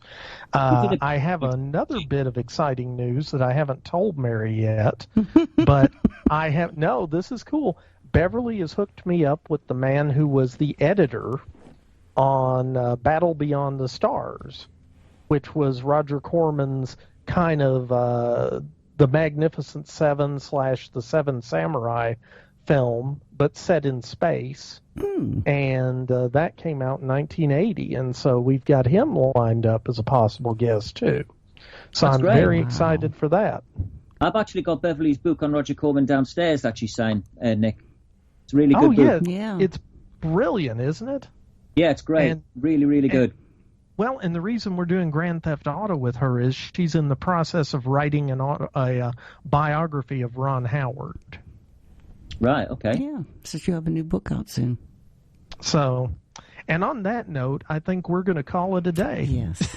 Lunch is to have. It's the BAFTAs tonight, and bless John Walsh. We've I wanted to make sure, because they've got we're talking about Bond today, and the very, very sad thing is that when it gets to the in memoriam at the BAFTAs tonight, it's going to be like watching a James Bond cast list, because obviously Sean's gone, Honor Blackman's gone. There are so many people. We're talking about Alan Tompkin.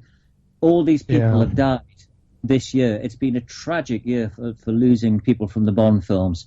So it's literally going to be like the end credits of a Bond film up there, and it's going to be quite upsetting. But John, bless his heart, because obviously he's been double BAFTA nominated for his work. Yay! I said, is there any way that you could perhaps check and see if we can get John Richardson on there? And of course he said, well, he's outstanding. He's done, some key movies, but because he hadn't done anything for so long and he hadn't done any interviews or anything for 50 years, I was worried that, it would go unnoticed. So John's chased that up for me, and he said that it should be on tonight. So I've told John's partner, Helen, about this. So I'm just hoping that it is up there, because it'll be a lovely thing to see him recognised up there in the BAFTAs tonight. So I'm looking forward to that. I'm going to have myself a cold Guinness and watch that and toast John. That'll be wonderful. That will be, and that's so cool. Yep. All right. Well, have fun at the BAFTAs on TV, Mark. Normally I'm there and taking photos, and it's so much, every year I shoot them and I get to see all these, like last year Al Pacino and everything, and it was so Robert De Niro and all these people, and this is the first year in over a decade I've sat and watched it, because it was before lockdown last year, the BAFTAs. It was literally 2 weeks before lockdown. So I got to do it all, and it was amazing. But this year, obviously, I'm going to be sitting there in my James Bond T-shirt that I've gone on especially for the cast. So I watched that with a cold in it. But listen, I hope everything's all right with you guys. Yep. You take care, and we'll speak down the line. Sounds great. All right, take care, guys. Bye-bye. Take it easy. Bye. Okay. Adios, Mafia. Well, they've gone. For good, John? No, just for now. It wasn't the right time for us to meet.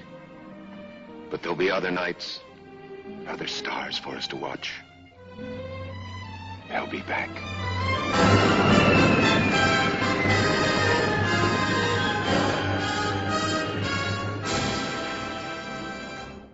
The ghosts are moving tonight, restless, hungry. All right, fellas, here's your story. Greetings, my friend. We are all interested in the future, for that is where you and I are going to spend the rest of our lives. And we cannot keep this a secret any longer. Wait, Captain. I have found evidence of intelligent beings on this planet. Look to the skies. It's the B-Movie Cookbook. Menus inspired by 15 of your favorite B-movies from the 1950s, with teenage werewolves, blobs, and enough cheese for everyone. When we return to our planet, the High Court may well sentence you to torture.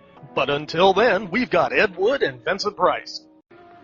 There'll be food and drink and ghosts, and perhaps even a few murders. You're all invited. So impress your friends with dinner and a movie with the B-Movie Cookbook. We've got you covered. Get your copy today at bmoviecookbook.com. That's bmoviecookbook.com. Let me see that book. I am interested to see what sways your mind so heavily. Sure thing. Just visit bmoviecookbook.com. Anybody around here want some coffee?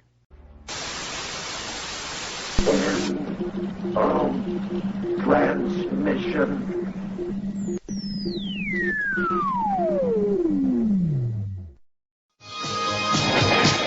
good guys always win, even in the 80s.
Awesome. All right, guys. Okay, well, guys. Listen, thank you so much. Love you, Mark. Love you too. Love you, Mark. See you now. Bye, brother.